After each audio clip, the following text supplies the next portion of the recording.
পৃথিবী অপার রহস্যময়। বিজ্ঞান সেই রহস্যের জট খুলছে প্রতিনিয়ত। আজ যা অনাবিষ্কৃত তা অবিশ্বাস্যও বটে। আমাদের ডর অনুষ্ঠানে যে ঘটনার মুখোমুখি আপনি হতে যাচ্ছেন তার যুক্তিসিদ্ধ উত্তর নেই। আমরা প্রতিদিনের জীবনে ভয় বা রহস্যকে যেভাবে স্থান দিয়েছি সেভাবেই এই অনুষ্ঠান আপনার কাছে জায়গা করে নিচ্ছে। এই অনুষ্ঠানের কোনো ঘটনাই সার্বজনীন নয়। ডর মানে ভয়। হন্টেড বাই প্রাণ মিস্টার ম্যাঙ্গো ক্যান্ডি।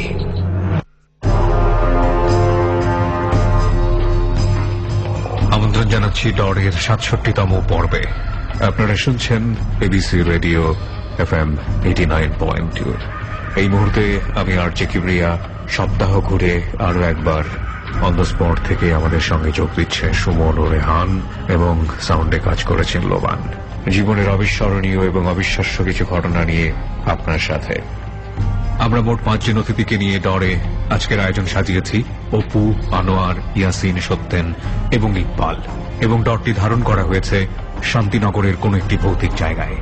শীতের রাতে রাত 11:20, অনেক রাত, এবং শীতের রাতে রাত 2টো পর্যন্ত জায়গা, এটা রীতিমতো কষ্টসাধ্য ব্যাপার। প্রিয় শ্রোতা, আমরা শুরু করতে চাই ডরের মূল পর্ব। আপনারা শুনছেন প্রাণ মিস্টার ম্যাঙ্গো ক্যান্ডির সৌজন্যে, এবং শুরুতেই সুমন ও রেহানের কাছে অন দ্য স্পটে যাবার কিছুটা সাউন্ড বাইট আপনাদের জন্য।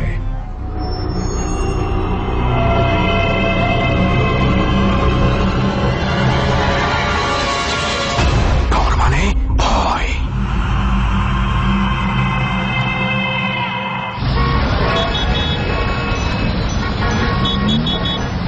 শান্তি না রে বন্ধু, কোথাও শান্তি নাই। এটা আমিও মনে মনে ভাবছিলাম রে, অন্তত এই জায়গাটাতে শান্তি থাকা দরকার ছিল। এটা শান্তিনগর দেখা। সেটাই বলছিলাম, নামের প্রতি অবিচার হয়ে গেল। ধরছে আমরা এখানে একবার বর্ষাকালে আসবো, ঠিক আছে? তখন দেখবি শান্তি কিভাবে উচ্ছ্বাস করে। এটা অবশ্য ভালো বলেছিস, উচ্ছ্বাস পড়বে, সেটা চোখের জল, নাকের জল, সবকিছু একসাথে হয়ে যাবে। তো যাই হোক, আপাতত বর্ষাকাল ছাড়া এসেও খুব একটা শান্তিতে নেই, খুব একটা কি কোনো শান্তিই নেই। এক্স্যাক্টলি। আর যে জায়গায় আমরা যাচ্ছি দোস্ত, ওইখানে আসলে উই ডু নট এক্সপেক্ট শান্তি। আমরা তো শান্তির জায়গায় কখনো যাই না, সেখানে তো অশান্তি থাকে বলেই আমরা দুজন পৌঁছে যাই এবং অনেককে সাথে করে নিয়ে যাই। কখনো কখনো তাদের এক্সাইটমেন্ট থাকে, কখনো কখনো আমাদের একটু মানে কি বলে যে একাকিত্ব কাটানোর জন্য। রাইট, এরকম কয়েকজন আজকেও আমাদের সাথে আছে। সো আমরা এবার দোস্ত কি করবি, রিক্সায় যাবি না হাঁটবি? যেই অবস্থা দোস্ত, আমার মনে হয় রিক্সায় যাই। রিক্সায় যাবি? রিক্সায় যাই। ভাঙ্গাচোরা যে রাস্তা, আমার মনে তো হাঁটলেই ভালো তো। হাঁটাহাঁটি এখন করতে ইচ্ছা করতেছে না, কারণ কি আমি তোর একটা কথা বলি, আমরা আজকে যে জায়গাটাতে যাচ্ছি ওই জায়গাটা কিন্তু একটা বিল্ডিং না, বিল্ডিং অনেকগুলো আছে। এবং তুই তো জানোস আমরা কত কষ্টে মানে পারমিশনটা ম্যানেজ করছি। সো আমাদের সাথে ভিতর পর্যন্ত কেউ যাবে না, আমাদের প্রচুর হাঁটাহাঁটি করে কিন্তু ওই ফ্ল্যাট খানা খুঁজে বের করতে হবে। ওকে, যা বুঝতে পেরেছি, তুই আজকে রিক্সায় তুলেই ছাড়বি, পকেটের দিকে হাত দিয়ে নিস, আর যাই করিস না করিস। চল রিক্সা ঠিক কর, আমি আছি। পকেটটা এদিকে দিয়ে হাত দিতে বললি যে। আমাদের এবারের গন্তব্য বেইলি রোড এবং কাকরাইলের মাঝখানে শান্তিনগর এলাকায়। ওকে, আরো একবার সুমন আর রেহান। ইয়াপ, অ্যাজ ইউজুয়াল আমরা আরো একবার চলে আসলাম, আরো একবার ডর নিয়ে। আর ডরে অনেক অতিথি থাকে, আর তাদের কিছু স্টোরি থাকেই। আর আমরা কোথায় আছি না আছি সেটা তো আপনাদেরকে অলরেডি বলে দিয়েছি। রাইট, এখনকার ঘটনা কি সেটা কি? এই ঘটনা তো সানির মুখে অলরেডি অনেকটা জেনে গেছে, এবং আমরা আজকে যেটার জন্য এখানে এসেছি, আমরা আসলে সানির কথায় কতটুকু সত্যতা ছিল এবং আমরা আসলে কি এক্সপিরিয়েন্স করতে পারি, যারা আমাদের সাথে রয়েছে তারা কি এক্সপিরিয়েন্স করে আজকে, সেটা দেখার জন্য আসলে অ্যাকচুয়ালি আমাদের এখানে আসা হয়েছে। প্রথমে আমি আর রেহান খুব একটা বিশ্বাস হচ্ছিল না যে এরকম জায়গায় এই ধরনের ঘটনা ঘটতে পারে, মানে জনবহুল জায়গায়। ওকে, সেই জায়গা থেকে আজকে আমরা এই শান্তিনগরের এই বাসাতে আছি, এবং সানি যেই বর্ণনাটা আমাদেরকে গত সপ্তাহে দিয়েছিল হুবহু মিল পাচ্ছি আমরা সেই বর্ণনার সঙ্গে। শুধু একটা জিনিস, মানে এই ঘটকাটাই সবারই লাগবে, আমি জানি। এই ঘরটাতে ঢোকা মাত্রই কিন্তু একবারও মনে হয়নি যে এখানে অনেকদিন কেউ থাকে না। রাইট, একদম মনে হচ্ছে যে রিসেন্ট কয়েকদিন আগেও কেউ থাকতো। ওকে, যাই হোক, সেই ঘটনা, এই ঘরের এক্সপিরিয়েন্স কি হয় না হয় সেটা ধীরে ধীরে আপনারা সবাই জানবেন এবং আমরা আরো বিস্তারিত আলোচনা করব এই বাড়িটা নিয়ে। আমরা নতুন নতুন কিছু ইনফরমেশন পেয়েছি এখানে এসে, সো সমস্ত কিছু আমরা শেয়ার করব আজকে আপনাদের সঙ্গে। তবে আমাদের সঙ্গে যাদের এক্সপিরিয়েন্স শেয়ার করার জন্য যারা আজকে বসে আছে, তাদের এক্সপিরিয়েন্সের দিকে এবার আমরা পাবার কি বলছি। ওকে, ফার্স্টে আমরা যার কাছে যাব, একটু মানে ডর টিম এই প্রথমবারের মতো এমন একজন গেস্ট পেয়েছে, রাইট? তো এটা আমরা না বলি, একটু আপনারা তার পরিচয়টা শুনলেই বুঝে যাবেন যে কেন আমরা একটু অন্যরকম বলছি, একটু অন্যভাবে ইন্ট্রোডাকশন দিলাম, রাইট? তো ফার্স্ট যে গেস্ট আজকে রয়েছে তার পরিচয়টা প্রথমে জানি। আপনার ভাই, আপনার নাম এবং কি করেন এতটুকু জানি প্রথমে। আমি অপু ঘোষ, একটা প্রাইভেট ফার্মে জব করি। ওকে, আর কোথায় থাকেন? আমি কলকাতাতে থাকি।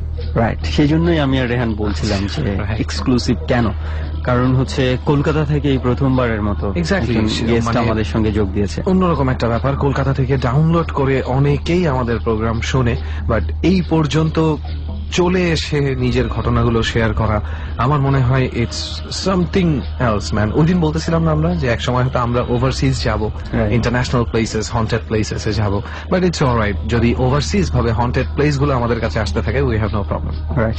সো আমাদের দুজনেরই একটা কিউরিওসিটি আছে, যেটা হচ্ছে যে আপনি ডর সম্পর্কে জানলেন কিভাবে? আপনি কলকাতাতে থাকেন, কলকাতাতে নিশ্চয়ই আমাদের আর অন এয়ার হয় না ওখানে, এক্স্যাক্টলি। সো আপনি ডর সম্পর্কে কিভাবে জেনেছেন? আসলে আমি ওই ফেসবুকে একদিন আপনাদের একটা প্রোগ্রাম দেখলাম। আচ্ছা, পোস্ট দেখেছেন পেজে? পোস্ট দেখলাম পেজে, তো আমি ডরের একটা ডাউনলোড লিংক পেলাম। আচ্ছা, আমার একটা কৌতূহল ছিল বলে আমি ওটা ডাউনলোড করে শুনলাম, তো বেশ ভালো লাগলো আমার প্রোগ্রামটা। আচ্ছা, ভালো লাগার ফলে আমি এখানে এসেছি, আজকে প্রায় 10 দিনের জন্য একটা ট্যুরে এসেছি বাংলাদেশ। এসেই আমি নক করলাম এবিসি কে যে আমার একটা স্টোরি আমি এদের কাছে পৌঁছতে পারি কিনা। অনেক ধন্যবাদ যে অপু ভাই আপনি নক করেছেন আমাদেরকে, তা না হলে আমরা মিস করে যেতাম। এবং কলকাতাতেও যে আমাদের প্রোগ্রাম শোনা হয়, এটা শুনে আমাদের আজকে খুবই ভালো লাগছে। ডর ফ্যামিলির যারা আছে সবাই নিশ্চয়ই আজকে প্রাউড ফিল করবে। Of course, I am sure, of course Kolkata থেকে, সুদূর কলকাতা থেকে আমাদের সাথে জয়েন করেছে। কিন্তু কেন জয়েন করেছেন উনি, কোন ঘটনাগুলো উনি আমাদের সাথে শেয়ার করতে চায়, সেটার জন্য অপেক্ষা মনে হয় সবার সবচেয়ে বেশি। রাইট, সো তাহলে আমরা আর অপেক্ষা না বাড়িয়ে আমরা ঘটনার দিকে চলে যাই। অপু ভাই, আপনি কোন ঘটনাগুলো আমাদের সঙ্গে শেয়ার করতে চান আজকে? আমার দুটো ঘটনা আমি বলবো আপনাদের সাথে। ফার্স্ট অফ অল যেটা, ওটা হচ্ছে গিয়ে আমি থাকি কলকাতায়, কলকাতার বাগুইআটি অঞ্চলে। আচ্ছা, তো আমাদের একটা বাড়ি কেনা ছিল আপনার আদিসপ্তগ্রাম বলে একটা জায়গায়, ওটা হচ্ছে ব্যান্ডেল, হুগলি জেলা। এটা কি মানে কলকাতা থেকে? কলকাতা থেকে আপনার বাই ট্রেন। কলকাতায় বাই ইন্ডিয়াতে মেন আপনার ট্রান্সপোর্টটাই ট্রেন, তো ওখান থেকে আপনার বাই ট্রেন 1.5 hour। আচ্ছা, 1.5 ঘন্টা সময় লাগে, দ্যাট মিনস অনেক দূর, অনেকটা দূরত্ব। ওকে, তো সেখানে বিগত 15-20 বছর আগে আমাদের একটা বাড়ি কেনা আছে। আচ্ছা, তো আমরা সবাই কলকাতায় থাকার দরুন সেখানে আর আমরা কেউ থাকি না। আচ্ছা, ওকে। আর আমার অফিসও কলকাতায়, তো ওখানে বাড়িটা এতদিন ধরে ফাঁকা থাকার তার মানে কি বাড়িটা পরিত্যক্ত অবস্থায়? মানে একদম একদম একদম কেউ নেই, মানে কোনো মানে কিছু নেই, একেবারে তালা বন্ধ অবস্থায় পড়ে আছে দীর্ঘ আপনার এই 15-20 বছর। আচ্ছা, তো হঠাৎ একটা পেপারস এর একটু ঝামেলা দেখলাম। আমাদের যে লয়ার আছে, তো উনি তখন আমাকে এই ব্যাপারটা নিয়ে বললো যে আপনি এক কাজ করুন, আপনাদের ওখানকার কিছু ডকুমেন্টের যে প্রবলেম গুলো আছে, লিগেল পেপারের প্রবলেম আছে, তো আপনি ওখানে স্টে করা শুরু করে দিন। আচ্ছা, ওখানে থাকতে শুরু করে দিলে কোনো প্রবলেম হচ্ছিল কি বাড়ি নিয়ে? প্রবলেমটা এটা হচ্ছিল যে অনেকদিন না থাকার ফলে আশেপাশের যে লোকজনগুলো ছিল, আচ্ছা, তাদের একটু অত্যাচার শুরু হয়ে গেছিল, মানে বাড়িটাকে জবরদখল করার মতো এত বছর ধরে একটা কিছু প্রপার্টি পড়ে থাকলে। এই একটা কারণে আমাকে কলকাতা থেকে ওখানটায় শিফট হওয়ার একটা প্ল্যান করতে হলো। আচ্ছা, আচ্ছা। তো আমি শুরুর দিকে মোটামুটি ওই সপ্তাহে 1-2 দিন এরকম করে করব প্ল্যান করে রাজিও হয়ে গেছি, কারণ যাই হোক একটা পৈতৃক সম্পত্তি হাতছাড়া করতে দেয়া যায় না। তো হলো কি, যখন গিয়ে পৌঁছলাম ওখানে, তো একদমই অন্যরকম একটা জিনিস, আমার মানে চিন্তার বাইরে। শহরে থাকা মানুষ তো যখনই গেছি একদম জঙ্গল টঙ্গল হয়ে মানে বিচ্ছিরি একটা অবস্থা। স্বাভাবিক, একটা বাড়ি যদি 15-20 বছর যাবত যদি এইভাবে পড়ে থাকে, পুরো তো জঙ্গল হয়ে যাওয়ারই কথা। হ্যাঁ, এইরকমই অবস্থায় হয়েছিল। তো করলাম আশেপাশের 2-3 জন লোক নিয়ে ওটাকে একটু পরিষ্কার করে যেন বাসযোগ্য হয় আর কি, এরকম একটু করার চেষ্টা করলাম। তো মোটামুটি হলো, আমি থাকতে শুরু করলাম, একদিন দুদিন এরকম থাকি। তো এর মধ্যে একটা ঘটনা এরকম, একদিন দুই দিন বলতে মানে কি মানে আপনি সপ্তাহে আচ্ছা, সপ্তাহে 2-1 দিন করে ওখানে একটু একটু করে থাকা শুরু করলাম। ওকে, আর বাকি দিনগুলোতে কলকাতায় থাকি। ওকে, আসলে আমাদের স্যাটারডে সানডে অফ থাকে, তো আমি ওই দিনগুলো চেষ্টা করি যে ওখানে কাটিয়ে দেন আবার যেন মানডে থেকে অফিসটা করতে পারি। আচ্ছা আচ্ছা। তো ওই যে গ্রাম, খুব সুন্দর একটা গ্রাম, আর লোকজন বলতে খুবই কম। আচ্ছা, জনবসতি নেই বললেও চলে। ওর পাশ দিয়ে আপনার অনেক বড় একটা হাইওয়ে আছে, কিন্তু খুব পপুলার না। আচ্ছা, এখন অব্দি সেরম ভাবে এর মধ্যে যান চলাচল খুব একটা নেই। আচ্ছা, আর এখানকার হচ্ছে স্টেশন থেকে আমাদের বাড়ির যে ডিস্টেন্স, আপনি যদি পায়ে হেঁটে যান তাহলে পরে 30 মিনিটের মতন লাগবে। আচ্ছা, তো ওখানকার মানুষের লোকাল ট্রান্সপোর্ট বলতে সাইকেল।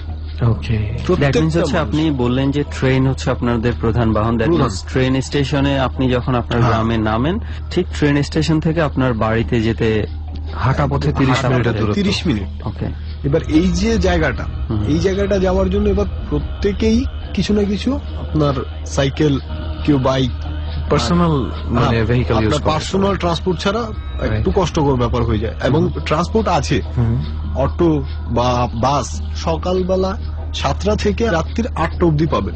আচ্ছা, এরপর এদের পরিষেবা থাকে না, কারণ লোকজন নেই। যখন আমি প্রথম সপ্তাহে যাচ্ছিলাম তো ঠিকঠাক ছিল। সেকেন্ড সপ্তাহে আমি যখন যাই তখন আমার একটু দেরি হয়ে গেছিল, মানে 10:30 11টা এরকম একটু টাইম হয়ে গেছিল। আচ্ছা, তো ওই দিক দিয়ে যখন আমি সাইকেল নিয়ে যাচ্ছিলাম, মানে ওই রাস্তাটা এমন অনেক চড়া রাস্তা, তার হাইওয়ে যেহেতু, এবার তার পাশটা এরকম কলা বাগান, তারপর আপনার হচ্ছে গিয়ে মাঝখানে একটা ছোট্ট মাজারের মতন আছে। আচ্ছা, লোকজন আমি কখনোই ওখানে দেখিনি, কিন্তু আছে। আর হচ্ছে গিয়া পুরো অন্যান্য যেই বনের যে গাছগুলা, এগুলো দিয়ে একদম পুরো ভর্তি। আচ্ছা, শুধু ওই হাইওয়ে ধরেই আপনাকে যেতে আসতে লাগে। দ্যাট মিন্স হচ্ছে যে ওই জায়গা পোর্শনটার কথা বলছেন, ওখানে আশেপাশে কোনো জনবসতি নেই, না, একটাও কোনো বাড়ি ঘর কিচ্ছু নেই। কিছুটা খোলা মাঠ অংশ পড়ে আছে, আর বাকিটাই বন আর জঙ্গল। এই হচ্ছে অবস্থা। তো যাচ্ছিলাম সেদিনকে সাইকেল করে। কয়টা বাজবে তখন? তখন আপনার ধরে নিন এই 11:30 এরকম কিছু একটা টাইম হবে। আচ্ছা, আচ্ছা, একদম নীরব, একটা লোকও নেই রাস্তায়। যাওয়ার সময় হঠাৎ আমার মনে হলো যে এই মাজারটা পার করে কলা বাগানটার এখানে যখন এসছি, তখন আমি একটা শব্দ শুনতে পাই। আচ্ছা, পেছনে পাশ থেকে। আচ্ছা, বাগানের এখান থেকে মনে হচ্ছে যে একটা চিৎকার আসছে আমার কানে। আমি একটু ভয় পেয়ে গেছি। আচ্ছা, ভালোই ভয় পেয়ে গেছি। চিৎকারটা কি যথেষ্ট জোরে ছিল? চিৎকারটা বেশ ভালো রকম জোরে ছিল। আচ্ছা, তো এইটা যখন শুনলাম আমি একটু ঘাবড়েও গেছি। তো আমি সাইকেল করছিলাম, তো ওই সাইকেলিং করতে করতে আমি একটু স্পিড বাড়িয়ে দিলাম। তো যতই স্পিড বাড়ছে তখন আমার মনে হতে লাগলো যেন চিৎকারের শব্দটাও আমার সাথে সাথে আসছে, এবং তার মাত্রাও বাড়ছে। চিৎকারটা মানে বন্ধ হয়নি, চলছে? বন্ধ হয়নি, কন্টিনিউ চলছে। এবং তার আওয়াজের জন্য আমি এত ভয় পেয়ে গেছি, আচ্ছা, মানে বলার মতো না।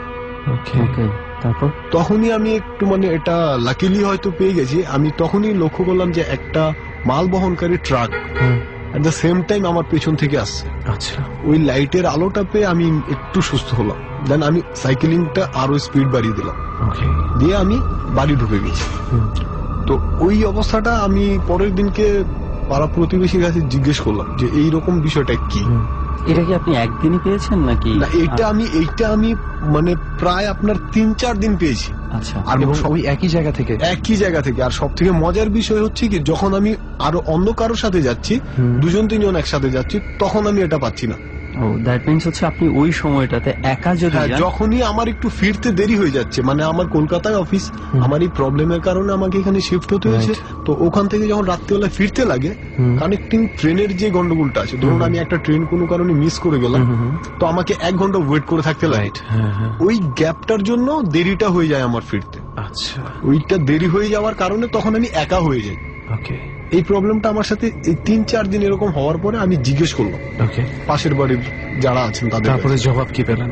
তো সেখান থেকে জবাব পেলাম যে ওই রাস্তাটা এমনিতে খুব খারাপ রাস্তা, আচ্ছা, মানে চুরি ছিনতাই ডাকাতি এই ধরনের একটা ব্যাপার ছিল। তো এগুলা করতে গিয়ে মোটামুটি 2-একটা মার্ডারও হয়েছে ওই জায়গাতেই। হ্যাঁ। ওকে। তো তো ওইটা শোনার পর থেকে আমি ওই রাস্তাটা একটু অ্যাভয়েড করেন আর কি। আচ্ছা, ওখানে গ্রামবাসীরাও কি এই ধরনের এক্সপিরিয়েন্স হয়েছে? হ্যাঁ, ওনাদের কাছে আমি শুনেছি, এবার ওনারাও এরকম হ্যাঁ, হ্যাঁ, চিৎকারের ইয়ে পেয়েছে। এইটা ওনাদের কাছ থেকে শোনার পরে এবং আমি মানে নিজের সাথে হওয়ার পর থেকে আমি পুরোপুরি এখন অ্যাভয়েড করছি ওই রাস্তাটা। কিন্তু যদি আমি মোটামুটি আপনার ধরে নিন 8টা সাড়ে 8টার মধ্যে চলে আসি, তখন আর প্রবলেমটা হয় না। এখন চেষ্টা করি আমি যেন এই টাইমের মধ্যে চলে আসতে পারি। তার মানে আমরা বলতে পারি যে এখন আপনি অনেকদিন ধরে ওই সময়তে যান না, অ্যাটলিস্ট ওই রাস্তা দিয়ে। আমি ওই সময় তার মানে সেই চিৎকারের এক্সিস্টেন্স এখনো হয়তোবা আছে। আর যেটা বুঝলাম চিৎকারটার ধরন থেকে, যে উনি যখন বললেন যে যখন উনি 2-3 জন সাথে যায় তখন কিন্তু এই চিৎকারটা উনি শুনতে পান না। আবার গ্রামবাসীরা ঠিকই শুনেছে, কেউ না কেউ নিশ্চয়ই, তারাও তখন একাই ছিল। ওখান দিয়ে কেউ একা যাতায়াত করলে একা, তাও আবার কিন্তু একটা নির্দিষ্ট সময় আছে। 8টা সাড়ে 8টার মধ্যে যদি কেউ যায় ওখানে, তখন কিন্তু কোনো সমস্যা নেই। যখনই 10টার উপরে বেজে যাচ্ছে, রাত গভীর হচ্ছে, তখনই এই ঝামেলাটা দেখা দিচ্ছে। রাইট। সো দ্যাট মিনস হচ্ছে আমরা জানি না আসলে ওইটার কি এক্সিস্টেন্স এখন, কতটুকু আছে কতটুকু নাই, যেহেতু আপনি আর ওই সময়ে ওখান দিয়ে যান না। দ্যাট মিনস আমরা ধরেই নিতে পারি হয়তোবা জিনিসটা এখনো আছে। আর এটার কারণ হিসেবে রেয়ান কি হতে পারে? আমি জানি না, যে এখানে উনি বললো যে 2-1টা খুনের ঘটনাও ঘটেছে।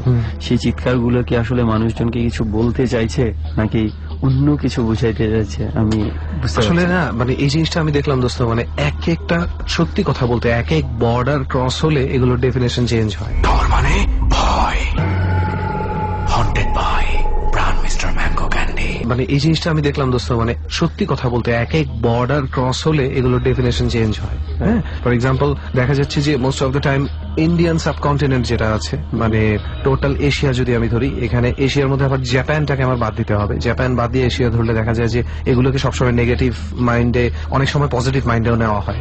কিন্তু জাপানের ক্ষেত্রে যদি আবার জাপানিজ ডেফিনেশনে তুই যাস, তাহলে ওরা ধরেই নেয় যে কোনো জায়গায় খুন বা এই ধরনের কিছু হলে সেখানে একটা মানে প্রতিশোধ জিনিসটাকে যদি আমি একটা নাউন হিসেবে ধরি, একটা মানুষ হিসেবে ধরি, সেটা নাকি জীবিত থাকে। ওই এনভায়রনমেন্টটা নাকি সবার ক্ষেত্রেই ওই প্রতিশোধটা নিতে চায়। যেই যাক ওই এলাকাটাতে, তাকেই ওই ফিলিংসটা দিতে চায় যে দেখো আমি কি পরিমাণ কষ্ট পেয়ে চলে গেছি বা যেতে হয়েছে। সেটাই আমি বলছিলাম যে এখানেও কি এই ধরনের কোনো কিছু হতে পারে, এরকম হতে পারে। আবার দোস্ত, তোকে একটা ঘটনা শুনেছিলাম অনেক আগে, আমার এক কাজিনের কাছ থেকে শোনা গল্পটা, যে একটা জায়গা থেকে সবসময় শব্দ পেত, এক সময় দেখলো যে ওইখানেই পানির ট্যাঙ্কের নিচে একটা লাশ। ঠিক আছে, ওই লাশটা উদ্ধারের জন্য, লাশটা যখন একবার পাওয়া গেছে তারপর থেকে আর ভয়ও দেখায়নি কেউ, তারপর থেকে প্রবলেম হয়নি। তার মানে কি, ওই লাশটা হয়তো বা চাচ্ছিল কোনোভাবে নিজেকে রিভিল করতে যে আমাকে এখান থেকে সরিয়ে নিয়ে যাও। So how do you know which one is positive আর হুইচ ওয়ান ইজ নেগেটিভ? আর একটা ঘটনা তোর মনে আছে, সাদ্দাম বলেছিল তার বাবার একটা ঘটনা, নামাজ পড়তে যাওয়ার সময় কোন একটা লাশের দিকে উনি চলে গিয়েছিলেন, একটা লাশ ওনার সাথে দেখা দিয়েছিল। এরকম ঘটনা ঘটে হয়তো অনেক সময়, এগুলো কোনো কিছু বলতে চায় যেটার ভাষাটা হয়তো আমাদের কাছে বলেই আমরা ভয় পাই। রাইট। তো যাই হোক, জানি না আমরা এটা কি ছিল আদৌ। তো আপনি বলেছিলেন যে আরো একটা ঘটনা, 2টো ঘটনার কথা বলেছিলেন আপনি। দ্বিতীয় ঘটনাটা কি? ওটা আমার বাড়িতে, যে বাড়িতে আপনি আমি যে বাড়িতে থাকা শুরু করেছি। কিরকম? আমার বাড়িতে ওটা এরকম ছিল, যখন আমি রাত্রিবেলায় ধরুন আমার ডিনার কমপ্লিট করে যখন ঘুমোচ্ছি, তো হঠাৎ একদিন মনে হচ্ছে, তখন সবে কদিন হবে আপনার ওই 10-12 দিন হবে তখন আমি থাকতে শুরু করেছি। আচ্ছা। তো হঠাৎ একদিন রাত্রিবেলায় মনে হচ্ছে আমার বারান্দাতে কেউ একজন হাঁটাহাঁটি করছে। আচ্ছা। তো আমার উঠে গেছি, আমি উঠে গিয়ে হঠাৎ চিন্তা করলাম যে কে হতে পারে, কেউ তো এখানে আসার নেই, কারণ আমার বারান্দাটা এমন একদম গ্রিল করা আছে। আচ্ছা, ওকে। দুদিক থেকেই গ্রিল করা আছে এবং বাইরে বারান্দাতে কেউ ঢুকতে পারবে না, ওটা তো কোনো চান্সই নেই। এবং বাইরে যে আমার পুরো প্রাচীর দেয়া আছে, তার মধ্যে গ্রিল দেয়া, তালা দেয়া। ওকে, দ্যাট মিন্স পুরো বাড়ি বাউন্ডারি করা, তার মধ্যে গেটে তালা দেয়া, তার উপর বারান্দাতেও হচ্ছে তালা দেওয়া। বারান্দাতেও ঢুকতে পারবে না, কেউ ঢুকতে পারবে না। তো তখন আমি বুঝলাম যে হয় নতুন জায়গায় এসেছি, হয়তো আমার মনের একটা ভুল কিছু ধারণা। তো ঠিক আছে, আমি ঘুমিয়ে পড়েছি। আচ্ছা। তো ওই জিনিসটা এমন হলো যে ওর পরের দিনকেও আমার একদম সেম টাইমে একই জিনিস হলো। আমার মনে হচ্ছে কেউ একটা হাঁটাহাঁটি করছে। এটা ঠিক কয়টার সময় রাতে? ওটা হয়ে গেছে প্রায় ধরুন 1:30 নাগাদ। ঘুমের ঘর থেকে জেগে যাচ্ছি হাঁটার আওয়াজ শুনে। আচ্ছা, তাহলে তো যথেষ্ট জোরে শব্দ হচ্ছে, বেশ ভালো রকম ভাবে। এবং তৃতীয় দিন যেটা হলো, তৃতীয় দিন একদম আমার যে পাশের রুমটা আছে, আমার ওই পাশের রুমটাতে মনে হচ্ছে কিছু নড়াচড়ার আওয়াজ। তো যখন আমি আওয়াজ শুনতে পাই, পাশের রুমটা মাঝখানে দরজা খুলে আমি ঢুকি। তো তখন গিয়ে লাইট জ্বালিয়ে দেখি কেউ নেই, আর কোন জিনিস যা যা যেরকম ভাবে ছিল ঠিক সেরকম ভাবেই আছে, কিছু নেই। তো আমি এসে শুয়ে পড়ি। তো শুয়ে পড়ার পরে আবার আমি আচ্ছা, আপনি বললেন যে বারান্দায় আপনি হাঁটাহাঁটির শব্দ পেয়েছিলেন, কোনো কিছু দেখতে পেয়েছিলেন ওখানে? না, ওখানে আমি ওই তখন তো কিছু দেখতে পাইনি। আমি চেষ্টা করছিলাম দেখার মতন কিছু কিভাবে পাই কিনা সেটা? বা কেউ হাঁটছে কিনা। ওইটা হচ্ছে গিয়ে আমি ভয়ের চোটে তো দরজা খুলিনি, আমি জানলা দিয়ে একটু 4টে পার্টের আমার জানলা, তারপরে হচ্ছে দরজা। আচ্ছা। তো একটা পার্ট আমি একটুখানি খুলেছিলাম, আচ্ছা, আর ভেতর থেকে বারান্দার লাইট অন করে। আচ্ছা। তো আমি কিছু দেখতে পাইনি। তো দেখতে পাইনি তখনও কি মানে আপনি যখন দেখছিলেন যে বারান্দাতে কিছু নাই, শব্দটা কি পাচ্ছিলেন? তখনও শব্দ হচ্ছে? শব্দ শোনা যাচ্ছে। আমার ভয়ের কারণটাই ওটা, মানে শব্দ। বুঝতে পারছি যে যখন আমি দেখছি যে বারান্দাতে কিছু নাই, অথচ বারান্দা থেকে শব্দ আমি পাচ্ছি যে কেউ হাঁটতেছে কন্টিনিউ, মানে অদ্ভুত। তারপর আমি আপনার আধ ঘন্টা 40 মিনিট পর আমি ওয়াশরুমে যাওয়ার জন্য বেরোই। আমার হাতে টর্চ নিয়ে আমি বেরোই। দরজার ওয়াশরুমটা যেতে লাগে, আপনার বললাম যে বারান্দায় গ্রিল, তো আমার ডান পাশে একটা গেট আর বা পাশে একটা গেট, দুটোই লক করা থাকে। তো আমার ওয়াশরুমে যেতে গেলে বা দিকের যে গেটটা ওটা দিয়ে যেতে লাগে, তো আমাকে বেরোতেই হবে। তো আমি বেরিয়েছি। বারান্দায় বেরোতেই আমি একদম চমকে গেছি। উঠোনের যে আমার গাছগুলো লাগানো আছে ওখানে আমার মনে হচ্ছে কেউ হাঁটাহাঁটি করছে। দেখতে পাচ্ছেন? এবার আমি দেখতে পাচ্ছি কেউ একজন হাঁটছে। মাই গড, মানে অদ্ভুত একটা জিনিস, আমার মানে শরীর ঠান্ডা হয়ে যাওয়ার মতো অবস্থা। এবং সব থেকে অদ্ভুত যেটা, সেটা হচ্ছে উনি একটা গাছ থেকে আরেকটা গাছ এই ডিস্টেন্স টুকুর মধ্যেই হাঁটছে। আচ্ছা, এর বাইরে না। আপনি তার চেহারা দেখতে পেয়েছিলেন? আমি খুব ওনাকে স্পষ্ট কিছু দেখতে মানে পাইনি, একটা কিন্তু কাঠামো দেখা যাচ্ছে, একটা কাঠামো, একটা মানুষ যে আছে সেটা বেশ ভালো রকম ভাবে বোঝা যাচ্ছে। তো এই জিনিসটা অনেকটাই আমাকে ভয় পাইয়ে দিয়েছিল। তো আমি সাথে সাথে আবার আমার রুমে ঢুকে গেছি। আমি আর সেদিনকার মতো বাইরে বেরোতেই পারিনি। তো পরের দিন থেকে আমি কলকাতায় ফিরে এসেছি। আমার আর ওখানে থাকারই আপনার কষ্টকর ব্যাপার হয়ে দাঁড়িয়েছে। তো পরের দিন কলকাতায় ফিরে এসেছি। ফিরে এসে আবার 7 দিন পর গেছি। আচ্ছা, যাওয়ার পরে আশেপাশে যারা আমাদের আছেন তাদের সাথে অনেক রকম আলোচনা করে জানা গেছে যে এত বছর ধরে পড়ে আছে, আর আমরা তো হিন্দুরা যারা একটু পুজো টুজো এই সমস্ত ব্যাপারগুলোকে খুব মানি। তো ওনারা বললো যে আপনারা একটু পুজো টুজো করে এটা থাকা শুরু করে দিন, তাহলে আশা করি এই ধরনের প্রবলেমগুলো মনে হয় হবে না। তো তখন আমরা পণ্ডিত এনে ওই পুজো টুজো করিয়ে থাকতে শুরু করলাম। এখন তো প্রায় 2 মাস যাবত আর কোনো এই জিনিস এই জিনিসটা আর আমি পাচ্ছি না। কিন্তু ওই দিনকে যা পেয়েছিলাম এটা আমার জীবনের সব থেকে কঠিন একটা অভিজ্ঞতা। ওই দিন তো পরবর্তীতে তো পুরো রাতটা আপনাকে ওই বাসাতেই আমি মানে একাই কাটাতে হয়েছে। আর তার সাথে এমন ভয়, এমন ডর ছিল আমার ভেতরে, মানে আমি আমার লাইফে কোনোদিন এটা পাইনি। খুবই ন্যাচারাল এরকম একটা কিছু দেখার পরে সেই জায়গায় ওইরকম বাড়িতে একা রাতের বেলা। আপনি যা ডেসক্রিপশন দিলেন শুরুতে যে বাড়ির আশেপাশের টোটাল যে অবস্থাটা, ওখানে তো এরকম কিছু না দেখলেও এমনি গা ছমছম করা। হ্যাঁ হ্যাঁ হ্যাঁ, এইটা ঠিক। আর আসলে এই ব্যাপারটা হয়তো এই কারণে ছিল না, যেহেতু আমরা শুরুর থেকেই একটু শহরের মানুষ, তো আমরা একটু বিশ্বাস জিনিসটাই করতে চাইনি। আমি তো যখন বিশ্বাস করতে চাইনি, হয়তো তার জন্য আমাকে একটু বেশি। আসলে এরকম ঘটনার সামনে যত আধুনিক মানুষই পড়ে যাক না কেন, তখন আর বিশ্বাস না করে উপায় থাকে না। এক্স্যাক্টলি, কারণ ঘটনাগুলো আরো বেশি আধুনিক। আমি যদি খুব সায়েন্টিফিক ভাবেও যদি কেউ আমাকে বলতে যায়, তাহলে আমি বলবো যে এই লোকটা সায়েন্টিফিক লজিক দিয়ে কিভাবে এই বারান্দায় আসে আপনি প্রমাণ করে দিন, আমি আর ভয় পাবো না। সেটাই, তাই না? কোনো লজিক যদি সায়েন্সের থ্রুতে করে থাকে তাহলে এত অ্যাডভান্স সায়েন্স আমরাও জানি না। হ্যাঁ, তারপরে এখন আপনি কি করেন? এখন কি ওইখানে থাকা হয়? এখন হ্যাঁ, এখন আমি থাকি ওখানে। এখন আমি 2 মাস যাবত আমি ওখানে থাকা শুরু করে দিয়েছি, কন্টিনিউ করি ওখান থেকেই। আমার বাড়ির প্রবলেমটা আর হয় না, কিন্তু ওই রাস্তার ভয়টা আমার মধ্যে এখনো কাজ করে। আপনি ওই সময়টা এখনো ওই রাস্তাতে আর কখনো ওই সময়ে যান না? ওটা আমার মধ্যে এখনো কাজ করে, এই ভয়টা আছে আমার মধ্যে। আমার কি মনে হয়, আমার ধারণা সুমন রেহান কি যাবে নাকি একবার? আসুন, আপনারা আসুন, ভালো লাগবে। আমি যদি একবার দেখি, দেখা যাক, আমরা যদি কখনো ওভারসিজ যাওয়ার চিন্তা ভাবনা, হয়তো চিন্তা ভাবনা তো আছেই, দেখা যায় যদি সুযোগ হয় তাহলে অবশ্যই একবার যাব। আর ঘটনাগুলো মানে অনেকেই আমাদের কাছে অনেক রকম অনেক ঘটনা বলে। কিছু ঘটনায় হয়তো বিভৎস কিছু মানুষের বা মানুষরূপী কোনো কিছুর অনেকটা সিম্বলিজম থাকে, বা এই ধরনের কিছু দেখে যেটা দেখলে যে কেউই ভয় পেতে পারে, এই ধরনের। বাট আপনার যেই ঘটনাগুলো যেগুলো আপনি শেয়ার করলেন, সেগুলোর মধ্যে কিন্তু আসলে প্রচন্ড পরিমাণে আতঙ্ক বিরাজ করে। আর আরেকটা বিষয় হচ্ছে যে এই ঘটনাগুলোর প্রমাণ আমরা অনেক পাচ্ছি যে আসলে কোনো একটা আবাসস্থল যদি খুব মানে আনইউজড অবস্থায় পড়ে থাকে, আসলে কেউ না কেউ থাকতে শুরু করে। একটা ঘটনা আমি বলি যে সেটা হচ্ছে পাকিস্তানের খুব সম্ভবত পেশোয়ারে কিংবা করাচিতে একটা ফোর্ট আছে। ফোর্টটা এটা ফোর্ট বলা ঠিক হবে না, যেটা হচ্ছে যে ধর আগের দিনের বাড়িগুলো যেমন থাকতো অনেক বড় সড়ো, শুধু সিমেন্টের আর ইটের, সিমেন্ট না তারা কি যেন ইট আর চুনা ইউজ করে যে বাড়ি বানাতো। তো পাকিস্তানের খুব সম্ভবত করাচিতে এটা এরকম একটা বাড়ি আছে, যে বাড়িটা হচ্ছে একদম বাউন্ডারি করা। ওখানে মনে কর যে দরজা যেগুলো আছে, দরজা জানালা সব ইট দিয়ে ব্লক করে দেওয়া হয়েছে। আচ্ছা, কেন দেওয়া হয়েছে? যে ওই লোকাল এরিয়ার মানুষজন যেটা ধীরে ধীরে অস্তিত্ব টের পেয়েছে, যে আগে এইখানে একটা ফ্যামিলি ছিল, যেটা হচ্ছে 47-এ হয়তো যখন ডিভাইডেশন হয়েছে, একটা ফ্যামিলি এখান থেকে আর কি শিফট হয়ে পাঞ্জাব চলে যায়। আচ্ছা, তখন থেকে এই বাড়িটা খালি ছিল। তো একটা পর্যায়ে ওখানকার মানুষজন খেয়াল করলো যে ওখানে মানে কিছু হয়তো কেউ কিছু থাকছে, মানে যারা পরবর্তীতে যে এটা দখল করে থাকার চেষ্টা করেছে তারা দেখছে যে ওখানে প্রবলেম হচ্ছে, যে আজকে এই জিনিসটা এখানে রাখছে কিন্তু এখানে থাকছে না, ওখান থেকে ওখানে চলে যাচ্ছে।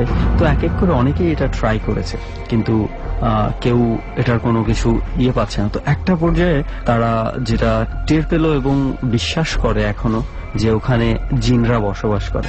তো সেই জন্য করেছে কি, তারা ওখানে বসবাস ছেড়ে, এটা এমন হয়েছে তুই ওই বাড়িতে যদি যেতে চাস তোকে মই দিয়ে ডিঙিয়ে বা কোনো না কোনো ভাবে ডিঙিয়ে তারপর যেতে হবে, মানে নর্মালি এন্ট্রেন্স নাই, একদম ব্লক করে দেওয়া হয়েছে এন্ট্রেন্স গুলো, শুধুমাত্র এই ভয়ের জন্য ব্লক করে দেওয়া হয়েছে। বুঝতে পেরেছি। Well, this things happen. একটা টপিক নিয়ে আমরা কোনো এক ডরের এপিসোডে একদিন আমি আরেকটু রিসার্চ করে নিয়ে জিনিসটা নিয়ে কথা বলবো। তুই কি শুনেছিস কখনো ওয়াদিয়া জিন নামে একটা শহরের কথা? ওয়াদিয়া জিন না তো। ওয়াদিয়া জিন এটা মিডল ইস্টে একটা শহর। ওয়াদিয়া মানে হচ্ছে শহর, আর জিন মানে তো তুই জানিস। শহরটার নামকরণই হয়েছে এটার উপরে, ওয়াদিয়া জিন। সেখানে কিছু রাস্তা আছে, যেই রাস্তায় একেবারেই ঢালু না, বরং উল্টো দিক থেকে তুই বলতে পারিস যে হাই উপর দিকে চলে যাবে, এমন রাস্তায় এখানে ইউটিউবে প্রচুর ভিডিও পাবি, কোন রকম গাড়ি অ্যাক্সেলারেট করার প্রয়োজন পড়ে না, একা একা যায়। আচ্ছা। এবং এমনও কিছু রাস্তা আছে ওখানে যেখানে পানি ফেললে পানি যেখানে নিচে নেমে আসার কথা সেখানে উপর দিকে চলে যায়। তো এই শহরটা নিয়ে কিছু ঘাটাঘাটি আছে। তারপরে দেখলাম তো অনেক বাসা, আজকেও একটা বাসার ভেতরে আছি। পুরো একটা শহর যদি হন্টেড হয় তখন কি অবস্থা হয়, এটা আমাদের শ্রোতারাও একটু ঘাটাঘাটি করুক। এরকম ঘটনা আছে, জাপানে একটা সিটি আছে, এই সিটিটা মানে ঘোস্ট সিটি নামে পরিচিত হয়ে গেছে এখন। তো যাই হোক, এগুলো নিয়ে আজকে আর আমরা বলবো না, ধীরে ধীরে আপনাদের কাছে আমরা শেয়ার করতে। সো আরো একবার আমরা ধন্যবাদ জানাতে চাই অপু ভাইকে, যে মানে সুদূর কলকাতা থেকে বাংলাদেশে এসছে এবং ডরে জয়েন করেছে। আজকে আমরা বলতে চাই এখান থেকে, যারা পৃথিবীর যে প্রান্তে থাকেন না কেন, সেটাই ডরে আপনাদেরকে অলওয়েজ আমরা ওয়েলকাম করার জন্য অপেক্ষা করবো। Exactly, always always. আর যেখান থেকেই পারেন না কেন, ডর যদি শোনেন তাহলে আপনি ডর টিমের অংশ হয়ে গেলেন, এবং আমাদের সাথে যোগাযোগ করার সবগুলো মাধ্যম আপনাদের খুব ভালোভাবেই জানা আছে। তো অনেক ধন্যবাদ অপু ভাই যে আমাদের এই জার্নিতে আসার জন্য। থ্যাংক ইউ অপু ভাই। আপনাদেরকেও ধন্যবাদ। ওয়েল, ডরে তো অনেক অতিথি আসে, আর আজকে যিনি এসেছেন অনেকের সাথে, সেটা হচ্ছে আমাদের আনোয়ার ভাই। আনোয়ার ভাইয়ের সম্বন্ধে একটাই স্পেশাল কথা জাস্ট বলে নিতে চাই, যে ডরে অংশগ্রহণ করার জন্য যথেষ্ট কাঠখড় পুড়িয়েছেন তিনি। সো আমরা সেভাবেই আশা করব যে হয়তোবা আমরা জানি না, হয়তোবা ততটা ভয়ঙ্করই হবে আনোয়ার ভাইয়ের গল্পগুলো। কি বলিস সুমন? আমরা জানি না কার কাছে কতটুকু ভয়ঙ্কর লাগবে, কিন্তু উনি যেহেতু ফেস করেছে, ওনার কাছে ডেফিনেটলি অনেক ভয়ঙ্কর রয়েছে। সো দ্যাটস ওয়াই উনি অনেক কষ্ট করে আমাদের টিমের সাথে যোগাযোগ করে তারপর এই জার্নিতে যুক্ত হয়েছেন। তো প্রথমে আমরা অনেক ধন্যবাদ জানাই আনোয়ার ভাইকে। আচ্ছা আনোয়ার ভাই, কি করেন আপনি? জি, আমি একটা ছোটখাটো জব করেন। ওকে, তো আনোয়ার ভাই, প্রথম যে এক্সপিরিয়েন্সটা আপনি আমাদের সাথে শেয়ার করতে চান, এই ঘটনাটার মুখোমুখি আপনি কবে হয়েছিলেন? কতদিন আগের ঘটনা এটা? জি, আমি 1997 সালের মাঝামাঝি অবস্থা, ওই সময় আমার সাথে এই ঘটনাটা ঘটে। তাহলে আমরা শুনি ঘটনাটা শুরু থেকে শুনি, যে কিভাবে কি হয়েছে। ঘটনাটা, আমি চট্টগ্রাম থেকে আমি বাড়িতে আসছিলাম, তখন রাতের প্রায় 3:30। তখন আমি, আমার বাড়ি হচ্ছে কুমিল্লা জেলা, লাকসাম থানা। যে আমি নাঙ্গলকোট, তখন ট্রেনে আসছিলাম, নাঙ্গলকোট এসে নামছি ট্রেনে। ওখান থেকে আমি বাড়িতে আসবো, নাঙ্গলকোট থেকে রিক্সা করে আমি আসছি আমাদের ইউনিয়ন হেঁসাখাল বাজার বলে, ওইখান পর্যন্ত আসার পর এখন আমি আর বাড়িতে আসতে পারতেছি না, কোনো লোক নাই। আমি ভিতর থেকে অনেক ভয় পাইতেছি এত রাত্রে। তারপর আমি আস্তে আস্তে বাজার থেকে পার হইলে একটা ব্রিজ পড়ে, বড় ব্রিজ। আচ্ছা, ওই ব্রিজটা পার হয়ে আমি নিচে নামছিলাম। ব্রিজটা উঁচু, তো আমি পার হয়ে নামছি। নামার পরে আমাদের ওই রাস্তাটা অনেক উঁচু, তখন নিচে জমিন গুলা অনেক নিচে জমিন। আচ্ছা, ওই জমিনের মধ্যে একটা শব্দ পাইতেছিলাম যে বাচ্চার আওয়াজ কাঁদতেছে। ওকে। এখন আপনি কি তখন রাস্তায় হেঁটে জি যাচ্ছেন? জি আমি হেঁটে সামনে এগোচ্ছিলাম। তখন হচ্ছে রাত প্রায় 3টা-4টা। রাত 3:30 বাজে, 3:30 প্রায়। আমি তখন আমার কাছে শুধু একটা ঘড়ি ছিল আমার হাতে। তখন আমি আলো সিস্টেম ছিল, আলোটা আমি অন করে দেখলাম যে রাতের 3:30 বাজে। ওকে, তারপর কি হলো? তখন আমি আওয়াজটা শুনে কি ভাবলাম এত রাত্রে বাচ্চার আওয়াজ। ডর মানে ভয়। হন্টেড বাই প্রাণ মিস্টার ম্যাঙ্গো ক্যান্ডি। তখন আমি আওয়াজটা শুনে কি ভাবলাম এত রাত্রে বাচ্চার আওয়াজ আসবে। পরে বাইরের দিকে ঘুরে দেখলাম যে বাচ্চা একটা কাঁদতেছে। কোথায়? এই জমিনের নিচে। আমি তো রাস্তা হেঁটে যাচ্ছি, ওই জমিনের মধ্যে। রাস্তা থেকে দেখছেন যে নিচে যে জমি জমিনটা, আছে, সেই জমিতে বসে একটা বাচ্চা কাঁদতেছে। জি, ওকে। আমার হঠাৎ ভয় থাকলো মনে হয়, হঠাৎ আমার দিলটা কেন জানি নরম হয়ে গেল যে আসলে বাচ্চাটা হয়তো কোনো বাচ্চা হইতেই পারে, কোনো আশেপাশে বাড়ি আছে, হয়তো বাড়ির থেকে কোনো বাচ্চা নেমে আসতে পারে। তখন আমি নিচে নেমে বাচ্চাটাকে ধরতে গেলাম। আচ্ছা, বাচ্চাটা আস্তে আস্তে পিছন দিকে যাইতেছে। তখন পিছন দিকে যাইতেছে, আমি বাচ্চাটা আরো ধরি, আরো যাইতেছে পিছন দিকে। তখন বাচ্চাটা হঠাৎ করে দুইটা নাকের দিয়ে দুইটা দাঁত বাইরিয়ে গেছে। আচ্ছা, দাঁতটা দেখে আমি খুব ভয় পেয়ে গেছি। ভয় পেয়ে যাবে, তখন আমি বুঝতে পারছি এটা ভূতিক কোনো কিছু হইতে পারে। আচ্ছা, পরে আমি নিচে সামনের দিকে পিছন দিকে আস্তে আস্তে হাঁটে হাঁটে রাস্তাতে উঠছি। এবার ওইটা আরো সামনে যাইতেছি। সামনে যাওয়ার পরে দেখি কি কতগুলা বিড়াল হাঁটতেছে সামনে দিয়ে, পুরো রাস্তা মানে দখল করে রাখছে যে আমি যেন না যাইতে পারি সামনে। পরে আমি ওই বাচ্চাটা কি তখন? বাচ্চাটা নাই তখন, আর দেখতেছি না বাচ্চা। ওকে, বাচ্চাটা উধাও হয়ে গেছে হঠাৎ করে। পরে সামনে যাই দেখতেছি কি আমি বিড়াল কতগুলা হাঁটতেছে। আচ্ছা, তখন তো আমি ভয় পাই। আমি তো ভাবছি যে আমার আজকে মনে হয় শেষ, আমি আর হয়তো বাড়ি পর্যন্ত পৌঁছতে পারবো না, এরকম কিছু আমার মনের ভিতরে ফিল করতেছে। তখন আমি খালি দোয়া খালি আল্লাহ রাখতেছি যে হয়তো বাঁচায় রাখলে আল্লাহ তুমি বাঁচান। পরে যাক ওইখান থেকে হঠাৎ করে দেখছি এগুলা আবার উদাও হয়ে গেছে। দোয়াতে পড়তেছি, সামনে আগেতেছি, হাঁটতেছি। পরে আর কিছুক্ষণ সামনে যাওয়ার পরে একটা মোচর ফারানোর পরে দেখি যে কতগুলা কুকুর হাঁটতেছে। ওই কুকুরগুলা দেখার পর আমার ওই একই চিন্তা হয়েছে যে যাকে দোয়ার পরে সামনে আগাই, আল্লাহ যা করে করবে। পরে আমি বাড়ির পাশে হাঁটতে তো অনেক দূরে গেছি, বাড়ির পাশে কিনে যাওয়ার পরে একটা গাছ, চারিদিকে গাছ, পরে ওইখানে দুই পাশে কবরস্থানও আছে। আচ্ছা, ওই জায়গাটা যাওয়ার পরে ওই জায়গাটা বৃষ্টি চলে আসছে হঠাৎ করে, অন্ধকার চলে আসছে। জি, বৃষ্টি, আর কোথাও বৃষ্টি নেই। আচ্ছা, শুধু ওই জায়গাটাই বৃষ্টি এবং অন্ধকার ওই জায়গা, কিন্তু সব দিক দিয়ে আলো, মানে জ্যোৎস্নার আলো, সব দিকে রাতের আলো। কিন্তু ওই জায়গাটা অন্ধকার এবং প্লাস বৃষ্টি এসে গেছে। তখন আমি জোরে একটা চিৎকার মেরে উঠলাম। চিৎকার মারার পরে আমি আসলে ওইখানে অজ্ঞান হয়ে গেছি। আচ্ছা, অজ্ঞান হয়ে যাওয়ার পরে চিৎকারটা হয়তো আমার বাড়ির পাশে মুরব্বী শুনে দৌড়ে আইছে, হয়তো আরো কয়েকজন আসছে। আসার পরে আমার বাড়িতে নিয়ে পৌঁছে দিছে। আচ্ছা, পৌঁছাই দেওয়ার পর আমি ওই দিন রাত্রে কিন্তু আমার হুঁশ ছিল না। আমার গরম খেতা টেতা আমার গায়ের উপরে দিয়ে লবণ টবণ খাওয়াই, গ্রামের কিছু নিয়ম আছে। এরপরে গোসল করাইছে, গরম পানি করে গোসল করানোর পরে আমি আমার ঘুম পাড়ায় রাখছি। সকালবেলা উঠার পরে সবাইকে আমি এগুলা খুলে বললাম আর কি। তখন সবাই কান্নাকাটি কইরা। তো এরপরে আর কোন ধরনের ওই রাস্তাতে আর কোন ধরনের কোন প্রবলেমে পড়েন নাই তো আপনি? আমি আর ওই রাস্তা আসলে যাওয়া আসাই করিনি, ভয়ে যে ওই ঘটনা ঘটছে আমি ওই রাস্তায় যাইনি। আমি মনে করেন যা আসলে আমি লাকসামে নামি ট্রেনে। আসলে রাইট, এরকম জায়গায় যার যার যত তিক্ত অভিজ্ঞতা আছে, যদি সম্ভব হয় সেই জায়গাগুলোতে আর সহজে কেউ যেতে চায় না। যেমন একটু আগে অপু ভাইয়ের কাছে আমরা যে ঘটনা শুনলাম, সেম অপু ভাইও এখন যেটা বললো আমাদেরকে কিছুক্ষণ আগে, যে উনি আর ওই সময়ের মধ্যে হলেই রাস্তা দিয়ে যায়, তা না হলে ওটা অ্যাভয়েড করে যায়। তো এরকম ঘটনাই আসলে ঘটে। এটা আসলে পসিবল হয় না যে ওই ভয়টা তখন চলে আসে, আবার ওই রাস্তাতে গেলেই মনের মধ্যে ওই ভয়টা কোথা থেকে যেন ভর করে ফেলে। তো যাই হোক, এইটা ছিল আপনার এক্সপিরিয়েন্স, যেটা আপনি আমাদের সবার সাথে শেয়ার করতে চেয়েছিলেন। জি, অনেক ধন্যবাদ যে আপনি ডরের এই জার্নিতে এসে আপনার এই এক্সপিরিয়েন্সটা শেয়ার করেছেন। সো চলেন আমরা আরো যারা আছে এক এক করে তাদের এক্সপিরিয়েন্স গুলো শুনি। ওয়েল ফ্রেন্ডস, ডর মানে ভয় আমরা সবাই জানি, আর আমি আর সুমন সবসময় খুঁজতে থাকি এমন কিছু মানুষকে যাদের ভাগ্য এতটাই খারাপ পর্যায়ে গিয়েছিল যে তারা হয়তোবা ভয়ঙ্কর কিছু ফেস করেছে। তেমনি একজন না, অনেকেই আজকে আমাদের সাথে আছে, বাট একজনের সাথে আলাপ করি। কার সাথে আলাপ করবো? ইয়াসিন ভাই, রাইট? হ্যাঁ। আপনার পুরো নামটা কি ভাইয়া? আমার নাম মোহাম্মদ ইয়াসিন আরাফাত। মোহাম্মদ ইয়াসিন আরাফাত। আপনি কি করছেন? আমি টোবা করতে আসছি। আচ্ছা, ওকে।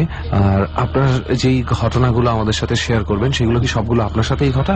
আমার বাবার সাথে একটা ঘটনা আছে, আর আমার কাজিনদের সাথে, আর আমি সাথে ছিলাম একটা ঘটনা। আচ্ছা আচ্ছা, তার মানে আপনি প্রত্যক্ষদর্শী হিসেবেও একটা ঘটনা মানে উইটনেস করেছেন। হ্যাঁ হ্যাঁ। ওকে, তো ইয়াসিন ভাই, আমরা খুব একটা সময় না নিই, আমরা বরং প্রথমেই আপনার কোনো একটা ঘটনায় চলে যাই। এখন কোন ঘটনাটা বলবেন আমাদের? আমি প্রথমে একটা ঘটনা বলতে চাই, যেটা ওই যে আমার কাজিনের সাথে হয়েছে। আচ্ছা, সেখানে কি আপনি ছিলেন সাথে? ওই জায়গায় আমি বাড়িতে ছিলাম। আচ্ছা আচ্ছা, কিন্তু ওই ঘটনার সময় আপনি ছিলেন না, বাট ওই সময় আপনি বাড়িতে ছিলেন। ওকে, ঘটনাটা কবের? ঘটনাটা 2-1 বছর হয়েছে। 2-1 বছর হয়েছে। ওকে, তাহলে চলুন আমরা শুনি। আর কোথায় ঘটনাটা ঘটেছে এটা আমাদেরকে একটু বলবেন। ঘটনাটা হয়েছে পটুয়াখালীতে, বাউফল থানা। আচ্ছা। আদাবাড়ি ইউনিয়ন, গ্রামের নাম মাধবপুর।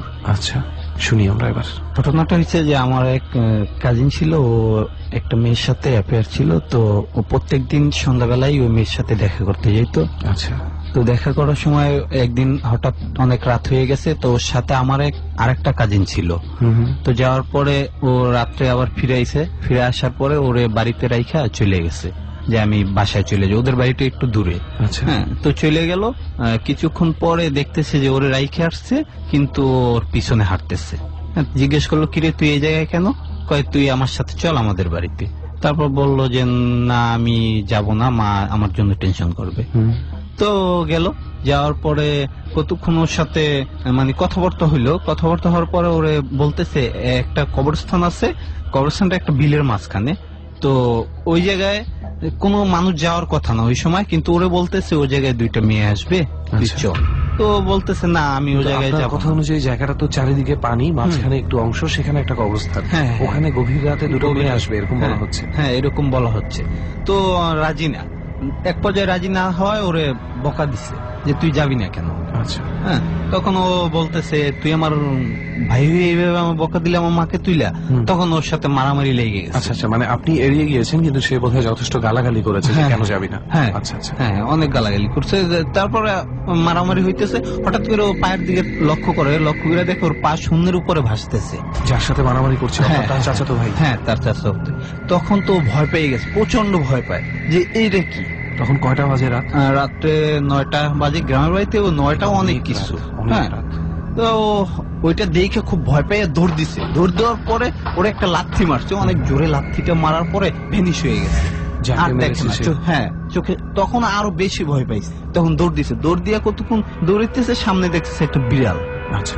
বিড়াল দৌড়িতেছে। তো ও বুঝতে পারছে, ও একটু সাহসী। তো বিড়ালটাকে অনেক জোরে লাথি মারছে, আর দেখে না। তো ভাবছিল যে চলে গেছে। অনেক জোরে দৌড়িতে একটা মিদ্যা বাড়ি আছে, ওই জায়গায় একটা আম গাছ আছে, শোয়ানো আর কি। আম গাছটা থেকে সাদা কাফনে মোড়ানো একটা লাশ ওর সামনে একদম সোজা হইয়া ফাল দিয়ে পড়ছে। মানে লাশটা কি মানে জীবিত মনে হচ্ছে? হ্যাঁ, জীবিত একটা লাশ যেমন সামনে পড়ছে, সাদা কাপড়ে। হ্যাঁ, কাপড়ে মোড়ানো। ওইটা তো দেখে মানে ওই জায়গায় শুধু একটা চিৎকার মারছে একটা ব্যক্তির নাম নিয়ে যে আমাকে বাঁচাও বলে, ওই জায়গায় অজ্ঞান হয়ে পরে ওই ব্যক্তির কানে এই শব্দটা যায়। যাওয়ার পরে যে এত রাত্রে কে, আমার বাড়ির দরজায়। তো তখন ওরা আইসা দেখে যে ওনারই এক ভাতিজা এই অবস্থায় পড়ে রয়েছে। পরে ওনার এক ভাই ছিল ফকির, উনি নিজে জিন ভূত এগুলার তারায়। তো উনি এই ফুটু দিয়ে এইভাবে ওকে সুস্থ করার পরে ওকে জানতে পারে এই ঘটনা হয়েছে ওর সাথে। আচ্ছা, আর পরবর্তীতে ওনার চিৎকার শুনে যারা ফেরত আসে তারা তো লাশ টাশ কিছু দেখে না, আইসা দেখে ও পড়ে আসছে এইভাবে। আচ্ছা, সো এই ঘটনাটা একটু অদ্ভুতই বলা যায় যে হঠাৎ করে কি জন্য, মানে অ্যাকচুয়ালি সে যার সাথে যাচ্ছিল তার তো আপন চাচাতো ভাই।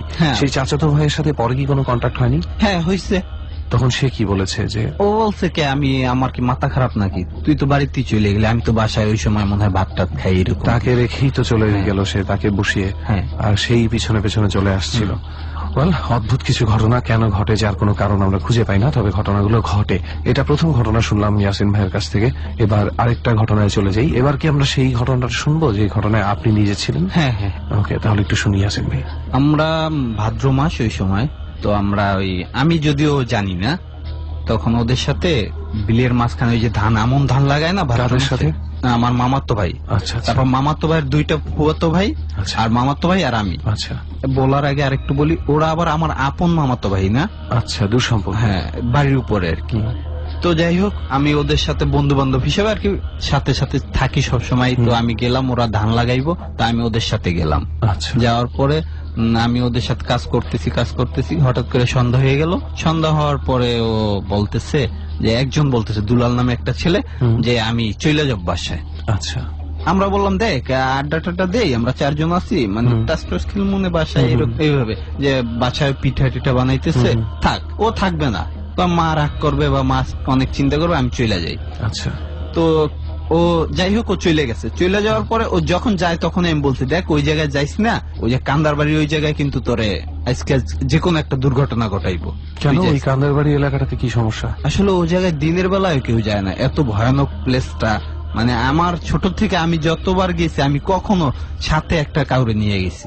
আচ্ছা, দিনের বেলায় যদি কেউ যায় তো কিছু এরকম ঘটনা ঘটে। ওই জায়গায় অনেক ইতিহাস আছে, যা এখন এত দীর্ঘ করা যাবে না। যাই হোক, পরে ও গেছে। ওই জায়গায় যাওয়ার পরে ওর পিছনে ঠিক সেম রিপন নামে একটা ছেলে, ওই ছেলেটা ওর পিছনে। আচ্ছা। হ্যাঁ, পরে বললো কি তোরা বাড়িতে যাস নাই, লাগানো শেষ হয় নাই ধান? পরে বলছে হ্যাঁ লাগানো শেষ হয়, তুই চল বাড়িতে আমাদের। কেন? মা বলছে পিঠা বানাইতেছি, তোর বাড়িতে নিয়ে যাইতে বলছে। তখন বলছে যে না আমি যাব না, আমি মার কাছে যাব, তুই বাসায় চলে যা। কয় না যাইতে হবে, চল। আচ্ছা ঠিক আছে চল, যাবো যেহেতু এক কাজ করি, মার কাছে বইলে আসছি। আচ্ছা। তারপর বলছে হ্যাঁ ঠিক আছে চল। তো ওর সাথে গেছে ওদের বাড়ি পর্যন্ত। তো একটা প্রাইমারি স্কুল আছে, খুব অন্ধকার। আর গ্রামের বাড়িতে দেখা যায় সন্ধ্যার পরেই খুব ভয়ানক অন্ধকার থাকে। আর ওদিকে তো খুব জঙ্গল, মানে একদম পটুয়াখালীতে। তো যাওয়ার পরে ও প্রাইমারি স্কুলে অন্ধকারের ভিতরে দাঁড়াইতে চায়, বলতেছে আমি এই অন্ধকারে এই জায়গায় দাঁড়াই। তখন ও বলছে কেন তুই অন্ধকারে দাঁড়াবি কেন, তুই ভয় পাবি না? কয় না আমার ভয় নাই, তুই যা। তো যাই ওর মাকে বললো, মা আমার জন্য রিপন দাঁড়াই আছে, আমি চলে যাই। আচ্ছা। তো বইলে আসছে, বইলে আইসা একসাথে আবার ঠিক ওই কান্দার বাড়ি যে জায়গাটা, ওই জায়গায় আসার পরে হঠাৎ করে রিপন দাঁড়াই গেছে। আচ্ছা। দাঁড়াই যাওয়ার পরে ও দেখতেছে রিপনের দিকে তাকায়, রিপন আস্তে আস্তে অনেক লম্বা হয়ে যাইতেছে তার চোখের সামনে। হ্যাঁ, চোখের সামনে অনেক লম্বা হয়ে যাইতেছে। ও ধরছে, ধৈরেও বলতেছে কি তোরে কি অবস্থা, কি করবে ও, মানে আর খুঁজে পাইতেছে না। তো একদিকে দৌড় দিতে চাইছে, তো রাস্তা তো একটা, ও চারপাশে দেখে রাস্তা অনেক বিশাল বিশাল রাস্তা। আচ্ছা। এখন ও কোন দিকে যাবে দিশা পাইতেছে না, কোনো হদিস নেই, রাস্তার কোনো কিছু নাই। তো ও অনেক শক্তিশালী ছিল, এর ভিতরে ওর সাথে মানে ধস্তাধস্তি শুরু হয়। ওকে। তো এর ভিতরে একটা গরিব মহিলা আছে, ওই জঙ্গলের পাশেই, মানে কোন রকম একটা খেরের ঘর টর করে থাকে আর কি। তো ওই মহিলা ধস্তাধস্তির আওয়াজ পাইতেছে, যে পানির ভিতরে কখনো কখনো টানে, এইভাবে অনেক ধস্তাধস্তি হইতেছে। তো ওই মহিলার ভয়ে বের হয় না, গ্রামের বাড়ি তো কার দোষ কার উপরে পড়ে, এই জন্য উনি বের হয় না, উপিও জ্বালায় না। হঠাৎ করে যখন এশারে আজান দিল, মাগরিব থেকে শুরু হয়েছে এটা, এশারে আজান যখন দিবে তখন আর কোনো শব্দ নেই। আচ্ছা। তখন ওই মহিলা বলতেছে, আরে কার পোলা জানি কার আইন এই জায়গায় মেরে ফেলাইছে, এরকম ভাবে উনি অনেক সন্দেহ করছে আর কি মনে মনে। তখন আরো একটু দূরে একটা বাড়ি আছে, তো ওই বাড়ির লোক উনি যাই হোক অনেক সাহস কইরা কুপি জ্বালাই আস্তে আস্তে দরজার সামনে নামলো, নামে ডাক দিল যে এই অমুক বাড়ির লোক কেউ আসছো তোমরা, সজাগ, একটু আসো এদিকে। তো ওরা ভাবছিল অন্য কিছু, ওই জায়গায় ভয়ানক কিছু হয়। তো ওনার রান্দা টান্দা আরো অনেক কিছু নিয়ে 4-5 জন আইসে। আইসে দেখে একটা লোক কাঁধায় একদম পুরো শরীর নষ্ট হয়ে গেছে, চেহারাটা মাটির ভিতরে, মুখটা মাটির ভিতরে, মাটির ভিতরে। তখন কেউ ভয় ধরে না। আগেই তো বললাম যে গ্রামের মানুষ ভয় পায় যে কার লাশ কার উপরে যাইব, কার দোষ, এই জন্য ধরে না। তারপরে একজনের সাহস করে বলে, এই ধর, এই জায়গায় তো আমরাই, আর কেউ তো নাই, ধর। ধৈরা ওরে দেখে চেনার মতো কোনো পরিস্থিতি নাই। তখন কাদাটাও নাক মুখ থেকে কাদা, নাকের ভিতরে মুখের ভিতরে সব জায়গায় কাদা, কানের ভিতরে একদম কাদা। আমি যখন নিয়ে আসছি তখন দেখছি কানে কোনে একদম কাদা ভরা। যাই হোক, ওরে কাদা পরিষ্কার করার পরেই ওরে দেখতে পারছি যে এটা তো দুলাল, অমুক বাড়ির ছেলে। আচ্ছা। তখন আমার নানার বাড়িতে আর কি ডাক দিল যে মুন্সি বাড়ি কেউ আছে কিনা, সজাগ আছে কিনা ডাক দিল। তো ডাকের সাথে সাথে আমি, ভাই বিশ্বাস করবেন না, ডাকটা দেওয়ার সাথে সাথে আমি বলছি এই যে কোনো একটা দুর্ঘটনা ঘটাইছে। ওই গ্রামের ভাষায় আর কি বললো যে এইভাবে শয়তান এই কাজ করছে, এই ঘটনা। পরে আমরা ওই জায়গায় থেকে বিলের মাঝখান দিয়ে রাস্তা ঘুরে আসিনি, বিলের মাঝখানে পানি ছিল প্রায় হাঁটুর উপরে, গেছি নগদ। আচ্ছা, যাওয়ার পরে তো যাই দেখি ও এইভাবে একদম চোখ টোক এরকম করে আমাদের দিকে তাকাই রয়েছে, চোখ বড় বড়। হ্যাঁ, চোখ বড় করে। আমি ওইটা দেখে আমি নিজেই ভয় পেয়ে গেছি। আচ্ছা, হ্যাঁ, কোন রকম ধৈর্য বাড়িতে আনছি, বাড়িতে এনে আমি মনে করছি মারা গেছে। তারপর ওই যে ফকিরের কথা বললাম প্রথম স্ট্রিটে, ওনাকে নিয়ে আসলাম আবার। নিয়ে আসা উনি রসুন টসুন আরো জানি কি কি দিয়া ঝাড়ফুঁক করলো, পরে একদম উঠছে এইভাবে শব্দ কইরা। আচ্ছা, উঠে দেখে ও সামনে রিপন বসা, যে রিপন তাকে ডাক দিচ্ছিল। হ্যাঁ, যে রিপন সাথে ছিল, যে রিপনের সাথে মারামারি হয়েছে, ওই রিপন ওর সামনেই বসা। আচ্ছা, ওরে ধরছে ঝাপটাই, ও আমারে মারছে। হ্যাঁ, তখন আমরা ভাবলাম এই ঘটনা যদি আমরা যদি ওনাকে বুঝতে দেই তাহলে উনি আরো ভয় পাবে, ভয় পেয়ে হয়তো মারা যাইতে। হ্যাঁ, ওনাকে আর বুঝতে দিলাম না। আমরা বললাম হা এই রিপনই তোরে মারতে গেছিল, তুই কেন চলে গেলি? পিঠা বানাইছিল, তুই থাকলি না কেন? পরে দীর্ঘদিন ও অসুস্থ ছিল, অসুস্থ থাকার পরে ওরে ঝাড়ফুঁক করার পরে ঠিক হয়েছে। আচ্ছা, পরে কি তাকে জানানো হয়েছিল যে আসলে রিপন ছিলই না? হ্যাঁ, পরে জানানো হয়েছে, ওই নিজে বলছে। আচ্ছা, তো বলছিল যে আমি তাল গাছ ভেঙে ফেলাইছি, বড় বড় গাছ আমি একদম হাতে ধরে মুছটাই ভাঙছি। তো আমার একটু ডাউট হইলো যে আমি একটু যাই দেখি। আসলে যাই দেখি কিছুই না, আসলে ওনাকে চোখের উপরে দেখছে যে তাল গাছ ভাঙছে, এটা করছে ওইটা করছে এরকম। ওকে, তো আপনার আরো একটা ঘটনা শুনলাম।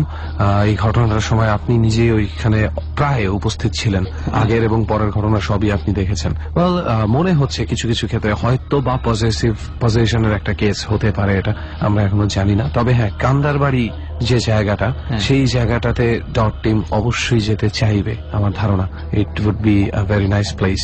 ওই জায়গায় আরো মানে কেমন যেন অলৌকিক অনেক ঘটনা আছে। একটা ছোট্ট ঘটনা কি শুনতে পারি? ছোট্ট ঘটনাটা হইলো, একটা নাম বলবো না আমি। না, নাম বলতে হবে না, অসুবিধা নেই, আপনি জাস্ট আমাদেরকে ঘটনাটা বলুন। ঘটনাটা হচ্ছে ওই হঠাৎ করে এক লোক স্বপ্নে দেখে কি তার বোনেরে নিয়ে, তার ওয়াইফরে নিয়ে ওই কান্দার বাড়ি এক জায়গায় পুরনো একটা সুইচ গেট আছে। আচ্ছা, হ্যাঁ, ওই জায়গায় যেতে বলছে। 10টা আসলে টুকরি চিনেন? টুকরি, হ্যাঁ হ্যাঁ, যে টুকরিতে করে জিনিসপত্র নেওয়া হয় মাথায় করে। হ্যাঁ, ওই নতুন টুকরি নিয়ে যাইতে বলছে। কেন? ওই জায়গায় পাওয়া যে ধন সম্পদ বলে না, যে দেয় কাউকে, এরকম শুনছেন কিনা? হ্যাঁ, শুনেছি আমরা বেশ কয়েকবার। ওই জায়গায় একটা পুরনো সুইচ গেট আছে। আচ্ছা, হ্যাঁ, তো ওই জায়গায় যাইতে বলছে। তো ওর ওয়াইফ বললো কি যে না, আমার তোমার বোনের নেওয়া দরকার নাই, হ্যাঁ তুমি আর আমি চলো। তো ঠিক ওই যে ফর্মালিটি যেগুলো ছিল ওগুলো পালন করে চলে গেছে। যাই দেখো ওই সুইচ গেটের ওদিক দিয়া মাটির নিচ থেকে, হ্যাঁ পানি তো এখন নাই, অল্প পানি, তো সুইচ গেটের ওই নিচ দিয়া সিন্দুক, অনেক বড় বড় সিন্দুক দেখা যাচ্ছে। হ্যাঁ, সিন্দুক উইঠা রাস্তার ভিতরে, সিন্দুক উইঠা একদম ঢাকনা মেইলা রয়েছে, অনেক কাঁচা পয়সা, স্বর্ণ, তারপরে মানে অনেক। হ্যাঁ, তো ওই ওয়াইফ আর এইটা দেখে সহ্য করতে পারে নাই। সাথে সাপ ছিল, অনেক বিশাল সাপ। তো সাপটা এইভাবে সিন্ধুকের সাথে এইভাবে দাঁড়াই আছে। তো সাপে কিছু বলে না। যখন ওই মহিলা এইভাবে ওই স্বর্ণ গয়না টাকা পয়সা দেখে সহ্য করতে পারে না, তো এইভাবে নিয়ে টুকরিতে ভর্তি নিচ্ছে, তখন আস্তে সিন্ধুকের ঢাকনা লাইগে গেছে। আচ্ছা, ওনার মানে মাথা পর্যন্ত ভিতর ঢুকিয়া ঢাইকে গেছে, ঢাইকে মানে নিচের দিকে চলে যাইতেছে। আচ্ছা, তখন ও স্বামী কোমরে ধইরা টাইনে রাখছে, টাইনে রাখার পরে চিৎকার করতেছে। তো ওই জায়গায় ভয়ানক যে সাপের কথা বলছি না, এটা আরো অনেকের চোখে পড়ছে। আচ্ছা, ওই যে পাশের বাড়ি ওর মামা বাড়ি, তো ওরা ভাবছিল ওই ঠিক সেম ঘটনাই করছে, রান্দা টান্দা নিয়ে মানে ওই জায়গায় গেল, হ্যাঁ লাঠি সোটা নিয়ে, যে হয়তো অন্য কিছু নয়তো সাপ টাপ হবে এই জন্য। ওই যে ফকির লোকটার কথা বলছে, উনি এই লোক। আচ্ছা, তো বাচ্চা হয়তো ফকিরগিরি করে, অনেক রাত্রে আসে, হয়তো কিছু সামনে পড়ছে। তো যাই হোক, ওনারাও দেখে মানে ওই জায়গায় হতবাক। তখন বললো তোরে কি, ওনারা আসলে মুরব্বী তো আগে, যে তোরে কি কি বলছে? আমার বোনের নিয়ে আসতে বলছে, আমার ওয়াইফের আর আমার আসতে বলছিল। তাড়াতাড়ি তোর বোনের ডাইকে নিয়ে, দৌড় দিয়ে ওর বোনের তাড়াতাড়ি ওই বোনের ওই বাড়ির থেকে নিয়ে আসছে। ওই মহিলাটা তখন ওই অবস্থায় আছে, বেরোতে পারছে না, বের করতে পারতেছে না। সব লোকজন চলে এসেছে, হ্যাঁ, এবং সবাই সিন্ধুক, সবাই টাকা পয়সা দেখতে পাচ্ছে। দেখে তারপরে সাথে সাথে ওই মহিলার ডাইকে আনছে। ওই মহিলা আইসা শুধু ওনাকে একটু ধরছে, ধরার সাথে সাথে বের হয়ে গেছে। মানে এটা হয়েছিল এই নিয়মটা ভাঙাতে, নিয়মটা ভাঙার কারণে। তারপর ওনাকে নিয়ে এসে, আর সাথে সাথে আর কি কোরবানির গরু জব দিলে যেরকম ব্লাডের উপরে ভাসে না, ঠিক ওইভাবে ভাসতেছে। মাই গড। হ্যাঁ, তারপরে উনি তো ফকির, হ্যাঁ, আর সিন্দুকটা সাথে সাথে ওই সুইচ গেটের ভিতরে শো শো শো শো করে একদম বুঝায়, যেমন ওই যে ভূমিকম্প হইলে যেভাবে বা সুনামি হইলে যেভাবে যায় ওইভাবে চলে গেল। কোথায় চলে গেল? সুলিসের ঘাটের নিচে, আচ্ছা, পানির নিচে। হ্যাঁ, চলে গেল। তারপর ওই জায়গা থেকে আইনা ওনারে কি ফকিরি টকিরি কইরা পরে আবার সুস্থ করছে এইভাবে। যাই হোক, কান্দার বাড়ির ঘটনাটা আমরা শুনলাম এখানে, যে কোনো একটা হয়তো এরকম ঘটনা আর অনেক ঘটেছে ওখানে, যে কারণে এলাকার মানুষ দিনের উপরে সন্ধ্যায় অনেক শুনছি। ওকে, তাহলে আর একটা গল্পই বাকি থেকে গেল, একটা ঘটনাই, যেই ঘটনাটাতে আপনি নিজে প্রত্যক্ষদর্শী ছিলেন। তো আমরা সেই ঘটনাটাতে যাই আসেন ভাই। আমি যেটা ছিলাম ওটা আমার বলা হয়েছে, আমার বাবার সাথে যেটা হয়েছে ওইটা বলা হয়নি। ওকে, হ্যাঁ। আমাদের বাড়ি তো নারায়ণগঞ্জ, হ্যাঁ, আমার নানা বাড়ি পটুয়াখালীতে। তো আমরা ওই জায়গায় ছোট থেকে মোটামুটি বড় হয়েছি। যাই হোক, তো আমার বাবার সাথে যে ঘটনাটা ঘটে, আমার বাবার বাড়ি নারায়ণগঞ্জে, যে মদনগঞ্জ এলাকায়, অনেক আগের ঘটনা, বাবার বাল্য বয়সে, মানে আমাদের বয়সের ঘটনা। তো যখন বাবা রাত্রে অনেক রাত্রে যাইতেছে, ওই সময় তো অনেক জঙ্গল ছিল নারায়ণগঞ্জের ওদিকে, খুব মফস্বলী ছিল। তো রাত্রে যাইতেছে হঠাৎ করে রাস্তার পাশে ধনচা ক্ষেত, পাট ক্ষেত। তো ওই ধনচা ক্ষেতের ভিতরে চুপ্পুর চাপ্পুর আওয়াজ আইতেছে, মানে পানির ভিতরে হাঁটতেছে না, ওইভাবে আওয়াজ আইতেছে। তো বাবা হঠাৎ করে তাকাই দেখে কি যে কিছু নাই, আবার হাঁটতেছে, আবার ওই রকম আওয়াজ। তখন উনি একটু কেমন জানি সন্দেহ হইলো যে কি নাকি একটা ঢিল ছুঁড়া মারলো। হ্যাঁ, ঢিল ছুঁড়া মারার পরে আর কোনো শব্দ নাই। পরে কতক্ষণ আবার ঠিক সেম, হঠাৎ করে তাকাই দেখে যে ওই যে কল্লা নাই, কল্লা একদম নাই, আর বুকে দুইটা চোখ, বাবার দিকে চোখ করে তাকাই রয়েছে। বাবা তো এটা দেখা মানে ভয়ও পাইছে, আবার সাহসও নিয়ে বলছে, ও তুই আমার এইভাবে ডিস্টার্ব করতেছ। এইটা বইলা উনি সামনের দিকে সুরাটুরা পুরো ফুদিয়া হাইটা চলে গেছে। ওই আর দিকে তাকায়নি না, চলে যাওয়ার পরই বাড়ির এরিয়ার ভিতর যখন যাবে, তখন ওই যে একটা বাঁশঝাড় আছে, ঠিক বাঁশঝাড়ে ওই জায়গায় হঠাৎ করে দেখে বাঁশ রাস্তার উপরে। আচ্ছা, থাকার কথা না, তাকাই দেখে এত বিশাল একটা মানুষ না কি, বাবা বলতে পারছে না যে একটা পা দিছে এক জায়গায়, আরেকটা পাও যে শীতলক্ষা নদীর উপর দিয়ে যে কই দিচ্ছে দেখি না, এরকম। তো বাবা এইভাবে নিচের থেকে উপর দিকে তাকাইয়া দেখা ওই জায়গায় দাঁড়াই গেছে স্টেট। তো উনি দাঁড়াইয়া, আগে শুনছি যে কাপড় চোপড় নাকি সাথে থাকলে নাকি খুলে ফেলাইতে হয়, কোনো সুতা না থাকে যেন সাথে। তো উনি ঠিক ওইভাবে করলো, কইরা পোশাক পুরা গোল কইরা মাঝখানে দাঁড়াই রইল। আচ্ছা, এখন ওরে বলতেছে, বাবার বলতেছে যে চইলা যা, আমার নিজ দিয়ে চইলা যা। বাবা বলতেছে না তোর নিজ দিয়ে আমি যামুকে, তুই সরে যা, আমি যাই, আমার পথ ছাড়। কয় না, তুই নিজ দিয়ে যা, তোর নিজ দিয়ে যাই তুই বাইসকে। তো অনেক একটু রাতটা বেশি হয়েছিল, 10টা-11টা এরকম। তো বাবা ভয়ও পাইতেছে, কোনো লোকও আসতেছে না। হঠাৎ 12টা এরকম হবে, দুইজন লোক একটা সাইকেলে আসতেছে, বেলের আওয়াজ পাইতেছে। তো বাবার আইসা দেখছে ওই অবস্থায়, দেখা ব্রেক করছে, ব্রেক কইরা দেখতেছে, ওরাও দেখলো যে সামনে এই অবস্থা। ওরা দেখা তো প্রচন্ড ভয় পেয়ে গেল। এর ভিতরে আবার ওদের সাথে কথা বলতেছে, সামনে তাকাই দেখে নাই, বাসটা হঠাৎ করে এত ছটকা দিয়ে উঠে গেছে, এখন পুরো রাস্তা ক্লিয়ার হয়ে গেছে। পরে যার বাড়িতে তিনজন মিলে শেষ পর্যন্ত চলে গেছে।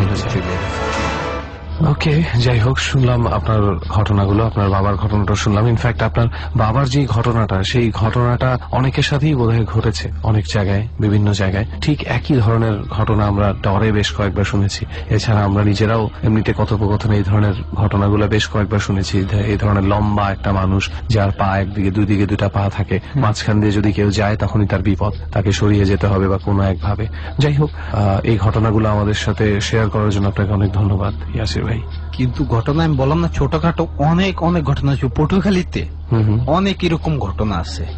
শুধু পটুয়াখালীতে নয়, পুরো বাংলাদেশে বিভিন্ন জায়গায়, ছোট ছোট অজপাড়া গায়ে, গ্রামের ভিতরে, যেখানে হয়তো ইলেকট্রিসিটি এখনো ঠিক মতন পৌঁছায়নি, এরকম বেশ কিছু জায়গায় অনেক ঘটনাই ঘটে। আপনি নিজেই একটু আগে বলছিলেন যে এটা যদি দীর্ঘ করতে যাই তাহলে এতই দীর্ঘ হবে যে শেষ হবে না। তাই আজকে আমরা এতটুকু পর্যন্তই জানি আপনার কাছ থেকে। ডর টিমে যেহেতু একবার আপনি এসেছেন, সো ডর টিমে আপনাকে আবারও ডাকা হবে, হয়তো বা কোনো এক সময় আপনি আবারও আসবেন, তখন আপনার কাছ থেকে বাকি ঘটনাগুলো শুনবো। এখন আমরা চলে যাব অন্য অতিথির কাছে। আচ্ছা, আসলে ডিউরেশনটা ছোট হলেও ইয়াসিনের যে স্টোরিটা, তার যে এক্সপেরিয়েন্সটা, এটা আশা করি অনেকের কাছেই ভালো লেগেছে। এবং আসলে কি বলবো, এটা ছোট হোক বড় হোক সেটা বড় কথা না, বড় কথা হচ্ছে যার সাথে ঘটে, এবং একটা ঘটনাও যদি ঘটে, একটা মিনিটের জন্য যদি ঘটে, তার জন্য কিন্তু এটা অনেক বড় কিছু, অনেক বিরাট কিছু। তো যাই হোক, আর কথা না বাড়িয়ে এবার চলে যাই পরবর্তী গেস্টের কাছে। এবং এই গেস্টের কথা আপনারা আগেও শুনেছেন, তার স্টোরিও শুনেছেন, এবং তার এক্সপেরিয়েন্স গুলো সম্পর্কে আপনারা জানেন। সে আরো একবার আমাদের এই ডরের যাত্রায় যোগ দিয়েছে, কারণ হচ্ছে গতবার তিনি যখন ডরে এসে গেছিলেন, পরপরই তার সাথে আরো কিছু ঘটনা ঘটে, যে এক্সপেরিয়েন্স গুলো উনি শেয়ার করতেছেন আমাদের সঙ্গে। সেটি আর কেউ নয়, সেটি হচ্ছে সত্যেন দা। সো আমরা এই মুহূর্তে ওনার কাছেই চলে যাচ্ছি এবং আরো একবার তার কিছু এক্সপিরিয়েন্স আমরা শুনবো। তো সত্যেন দা, প্রথমে আপনি কোন এক্সপিরিয়েন্সটা আমাদের সাথে শেয়ার করতে চান? আমি প্রথমে যে এক্সপিরিয়েন্সটা শেয়ার করতে যাচ্ছি সেটা হচ্ছে আপনার 2014 সালের শেষের দিকের ঘটনা। আচ্ছা, আপনার ঘটনাটা ঘটেছিল আমার সাথে, এবং মানে এটা সন্ধ্যা থেকে আর কি ঘটনাটা শুরু।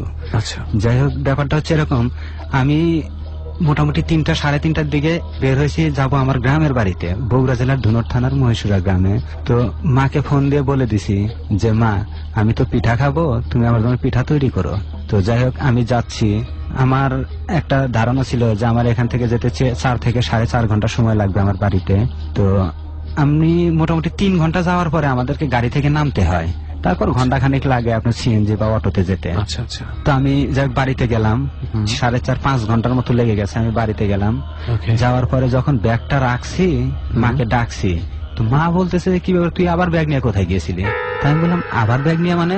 ব্যাপারটা তো বুঝলাম না। তো বলছে, কেন, তুই তো কিছুক্ষণ আগে এসে আমার কাছে পিঠা খেয়ে গেলি, আমার কাছ থেকে পিঠা নিয়ে গেলি। মানে আপনার বাসার ভিতরে?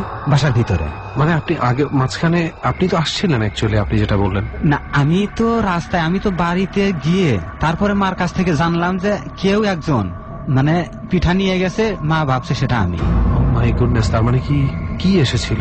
এখন এটাই তো মূল বিষয় আসলে, এটাই তো ছেলেকে চিনতে ভুল করে না, তার মানে সেটাই কথা। এখন মা আমাকে বারবার বলছে যে তুই তো আমার কাছ থেকে পিঠা নিয়ে গেলি এই কতক্ষণ আগে, আবার তুই ব্যাগ নিয়ে কোথায় গিয়েছিলি? তাই আমি বললাম, না মা, তোমার হয়তো কোথাও ভুল হচ্ছে, আমি তো এর আগে আসিনি, আমি তো মাত্র এসে ঢুকলাম বাড়িতে। তখন মানে বিষয়টা আমিও চিন্তা করতেছিলাম, হয়তো মাও চিন্তা করতেছিল যে বিষয়টা আসলে কি হলো। তো তারপর মা বললো যে ঠিক আছে, এখানে আর তোর পিঠা খাওয়ার দরকার নেই, তুই ঘরে যা। আমি হাত মুখ ধুয়ে ফ্রেশ হয়ে পিঠা খেলাম। রাত্রে খাবারও খেয়েছি। মোটামুটি 12:30-1টার দিকে আমি বাথরুমে যাব। আচ্ছা, তো মাকে বললাম যে মা, তুমি দরজাটা লাগায়ও না, আমি বাথরুমে যাব, আমি আসছি। কেননা তখন চাঁদনি রাত, চাঁদনি রাত্রে সাধারণত কোনো আলোর দরকার হয় না। আর আপনারা জানেন যে গ্রামে সাধারণত বাথরুম থাকে একটু দূরে। তো যেদিকে আমাদের বাথরুমটা, সেদিকে মোটামুটি গাছপালা, অনেক ঘন গাছপালা ছিল। বাথরুমের আগে একটা পেয়ারা গাছ ছিল। আচ্ছা, তো আমি যখন বাথরুমে যাচ্ছি তখন পেয়ারা গাছটা পাওয়ার আগে আগে কেমন যেন পিঠার গন্ধ নাকে আসছে। আচ্ছা, তা আমি এদিক ওদিক তাকালাম যে পিঠার গন্ধ কোত্থেকে আসলো।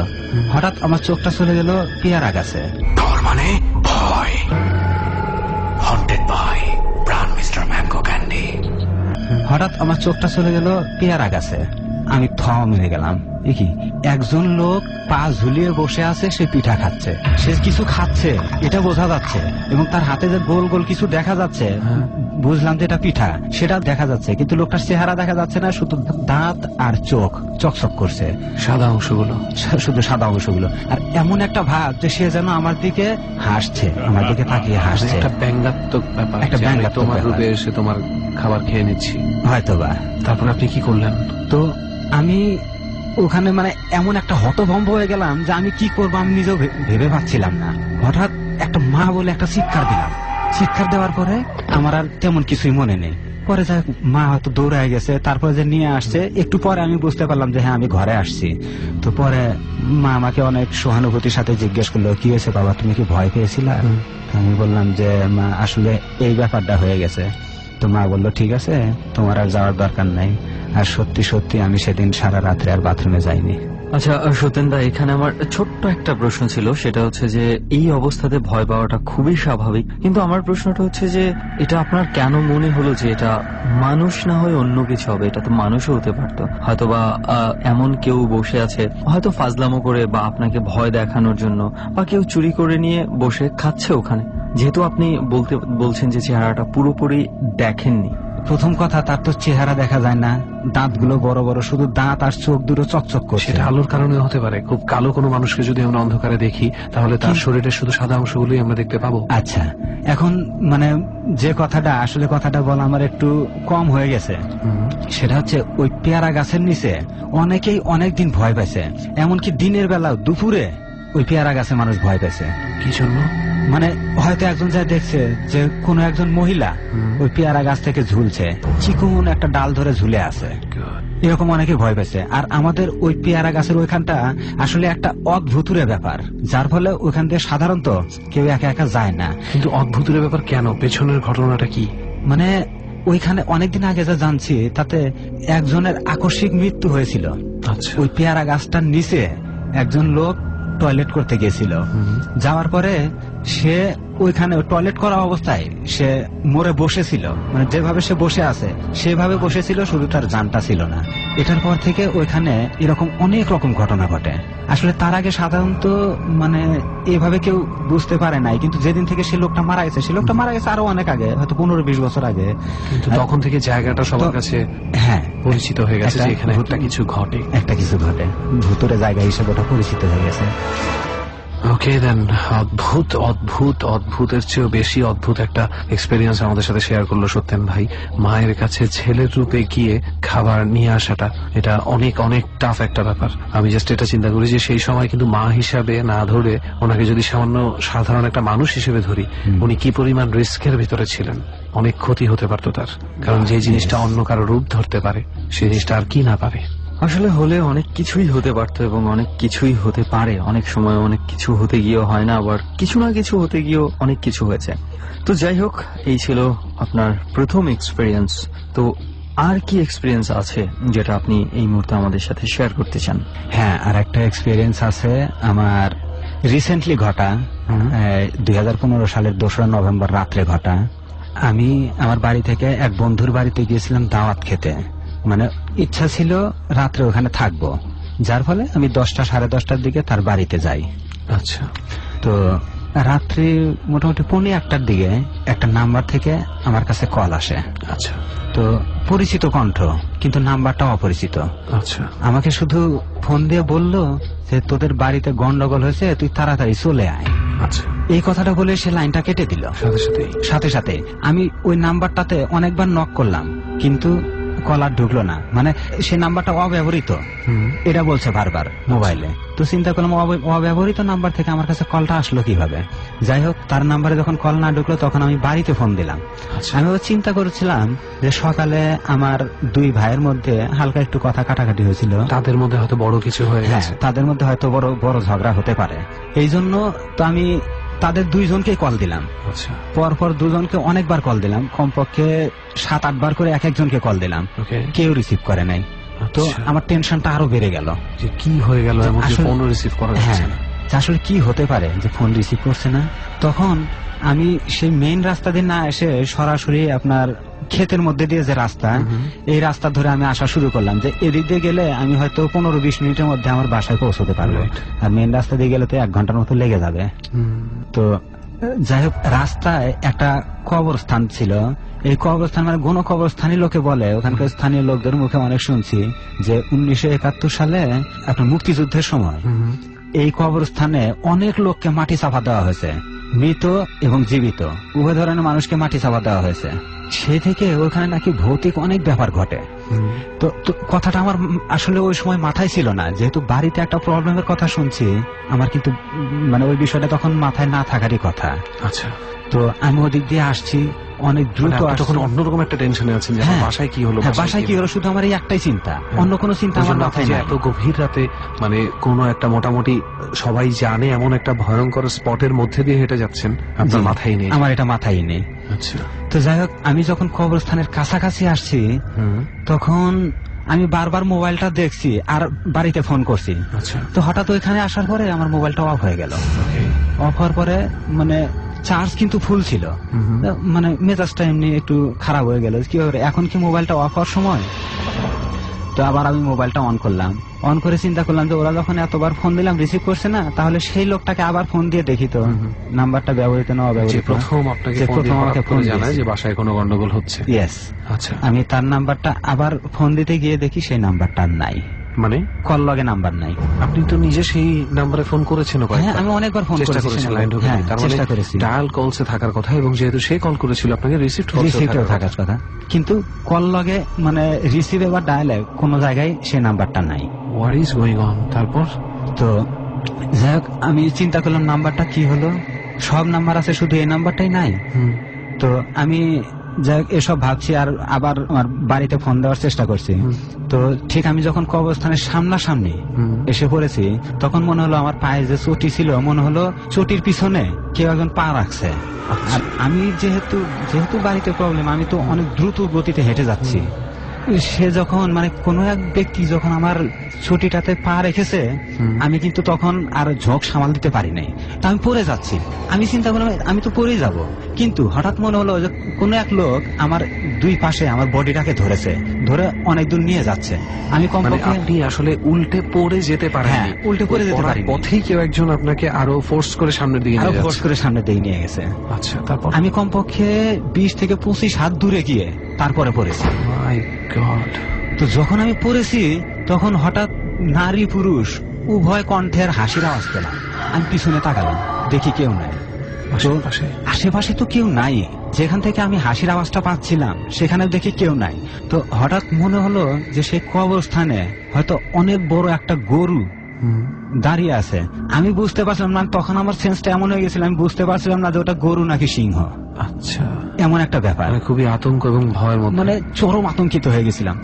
তারপরে আমি ওখান থেকে উঠে, মানে আমি উঠতে পারছি, উঠে যে দৌড় দিছি, এই দৌড় দিয়ে আমার বাসার কাছাকাছি যেতে যেতে আর আমার কিছুই মনে নাই। আমি যে দৌড় দিচ্ছি আমার এতটুকু মনে আছে, আমি একটা দৌড় দিছি, কিন্তু বাসার কাছে যাওয়ার পরে আমার কিচ্ছু মনে নেই। ওখানে পড়ে গেছি। পড়ে যাওয়ার পরে তো যাই হোক অনেকক্ষণ পরে দেখলাম যে হ্যাঁ, আমার বাসার যে দারোয়ান এবং ওই দারোয়ানের সাথে আরো 2-3 জন লোক থাকে, তারা সবাই আমার চারপাশে। আচ্ছা, আমার মানে মাথা ভেজা, চোখ মুখ ভেজা, মানে কেউ আপনার মাথায় পানি দিয়ে, বুঝলাম যে আমাকে মাথায় পানি দেওয়া হয়েছে, চোখ মুখে পানি ছিটানো হয়েছে। তো তারপর আমাকে বারবার জিজ্ঞেস করছে, কি হলো, তুমি এখানে পড়ে গেলা কেন? তো আপনি কি বললেন? আমি তাদের বললাম যে না, আসলে কেন পড়ে গেছি, কি হয়েছে আমি এটা বলতে পারবো না, কেননা আমি তাদেরকে তখন বলিনি, তারা তো একটু ভীত হতে পারে। রাইট।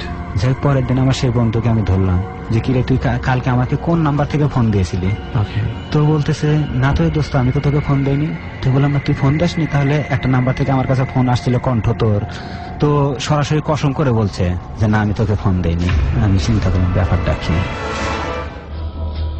আসলে আমি খুবই অবাক হলাম, স্পেশালি মানে ডিজিটাল কিছু ব্যাপার আছে যেগুলোকে ম্যানিপুলেট করা বা যেগুলোকে নষ্ট করা বা যে ডেটাগুলো সরিয়ে দেওয়া খুব টাফ, তাই না? মোবাইলে যে নাম্বারটা ডায়াল লিস্টে থাকে বা রিসিভড কলসে থাকে, সেগুলো যে কিভাবে চলে গেল, আমি মানে একেবারেই অবাক হয়ে গেলাম। আসলে আমিও তো অবাক না হয়ে পারিনি তখন। এই টাইপের মানে ফোন রিলেটেড আরেকটা ঘটনা আমাদেরকে আকিব নামে এক ভাই বলেছিল, এটা টোটালি ব্ল্যাক ম্যাজিকের উপরে ছিল আমাদের সেই পর্বটাতে। উনি যেটা বলেছিলেন যে উনি একজনকে মেসেজ পাঠিয়েছেন, সে মেসেজের উত্তর দিয়েছে যে হ্যাঁ দোস্ত, আমি বাসায় আছি, এবং তারপরে মেসেজটা আসার পরে ওনার মোবাইলে মেসেজটা আছে, আমাকে উনি দেখিয়েছেন, কিন্তু মেসেজটা উনি পড়তে পেরেছেন। তারপরে এটা অনেকগুলো প্রশ্নবোধক চিহ্ন চলে আসে না, যদি আমাদের ফন্ট না থাকে মোবাইলে, ওই রকম হয়ে যায়। মজার ব্যাপার হচ্ছে যে মেসেজটা যখন পাঠানো হয়েছিল, তখন মেসেজটা যার কাছ থেকে এসেছিল, মেসেজ মোবাইলটা তার কাছেই ছিল না, ছিল সেই মানুষেরই বাসার ছাদে পড়ে থাকা, এবং ছাদ তালা দেওয়া, ছাদে কেউ নেই।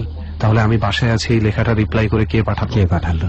তো এখানেও এরকম একটা ঘটনা আমি দেখলাম ঘটে গেছে, যে কেউ না কেউ তো আপনাকে ফোন করেছিল, নেটওয়ার্কটা তো কেউ না কেউ ব্যবহার করেছে। সেটাই তো। তাহলে সেই নাম্বারটা গেল কোথায়? আসলে এটা একটা ভাবার বিষয়।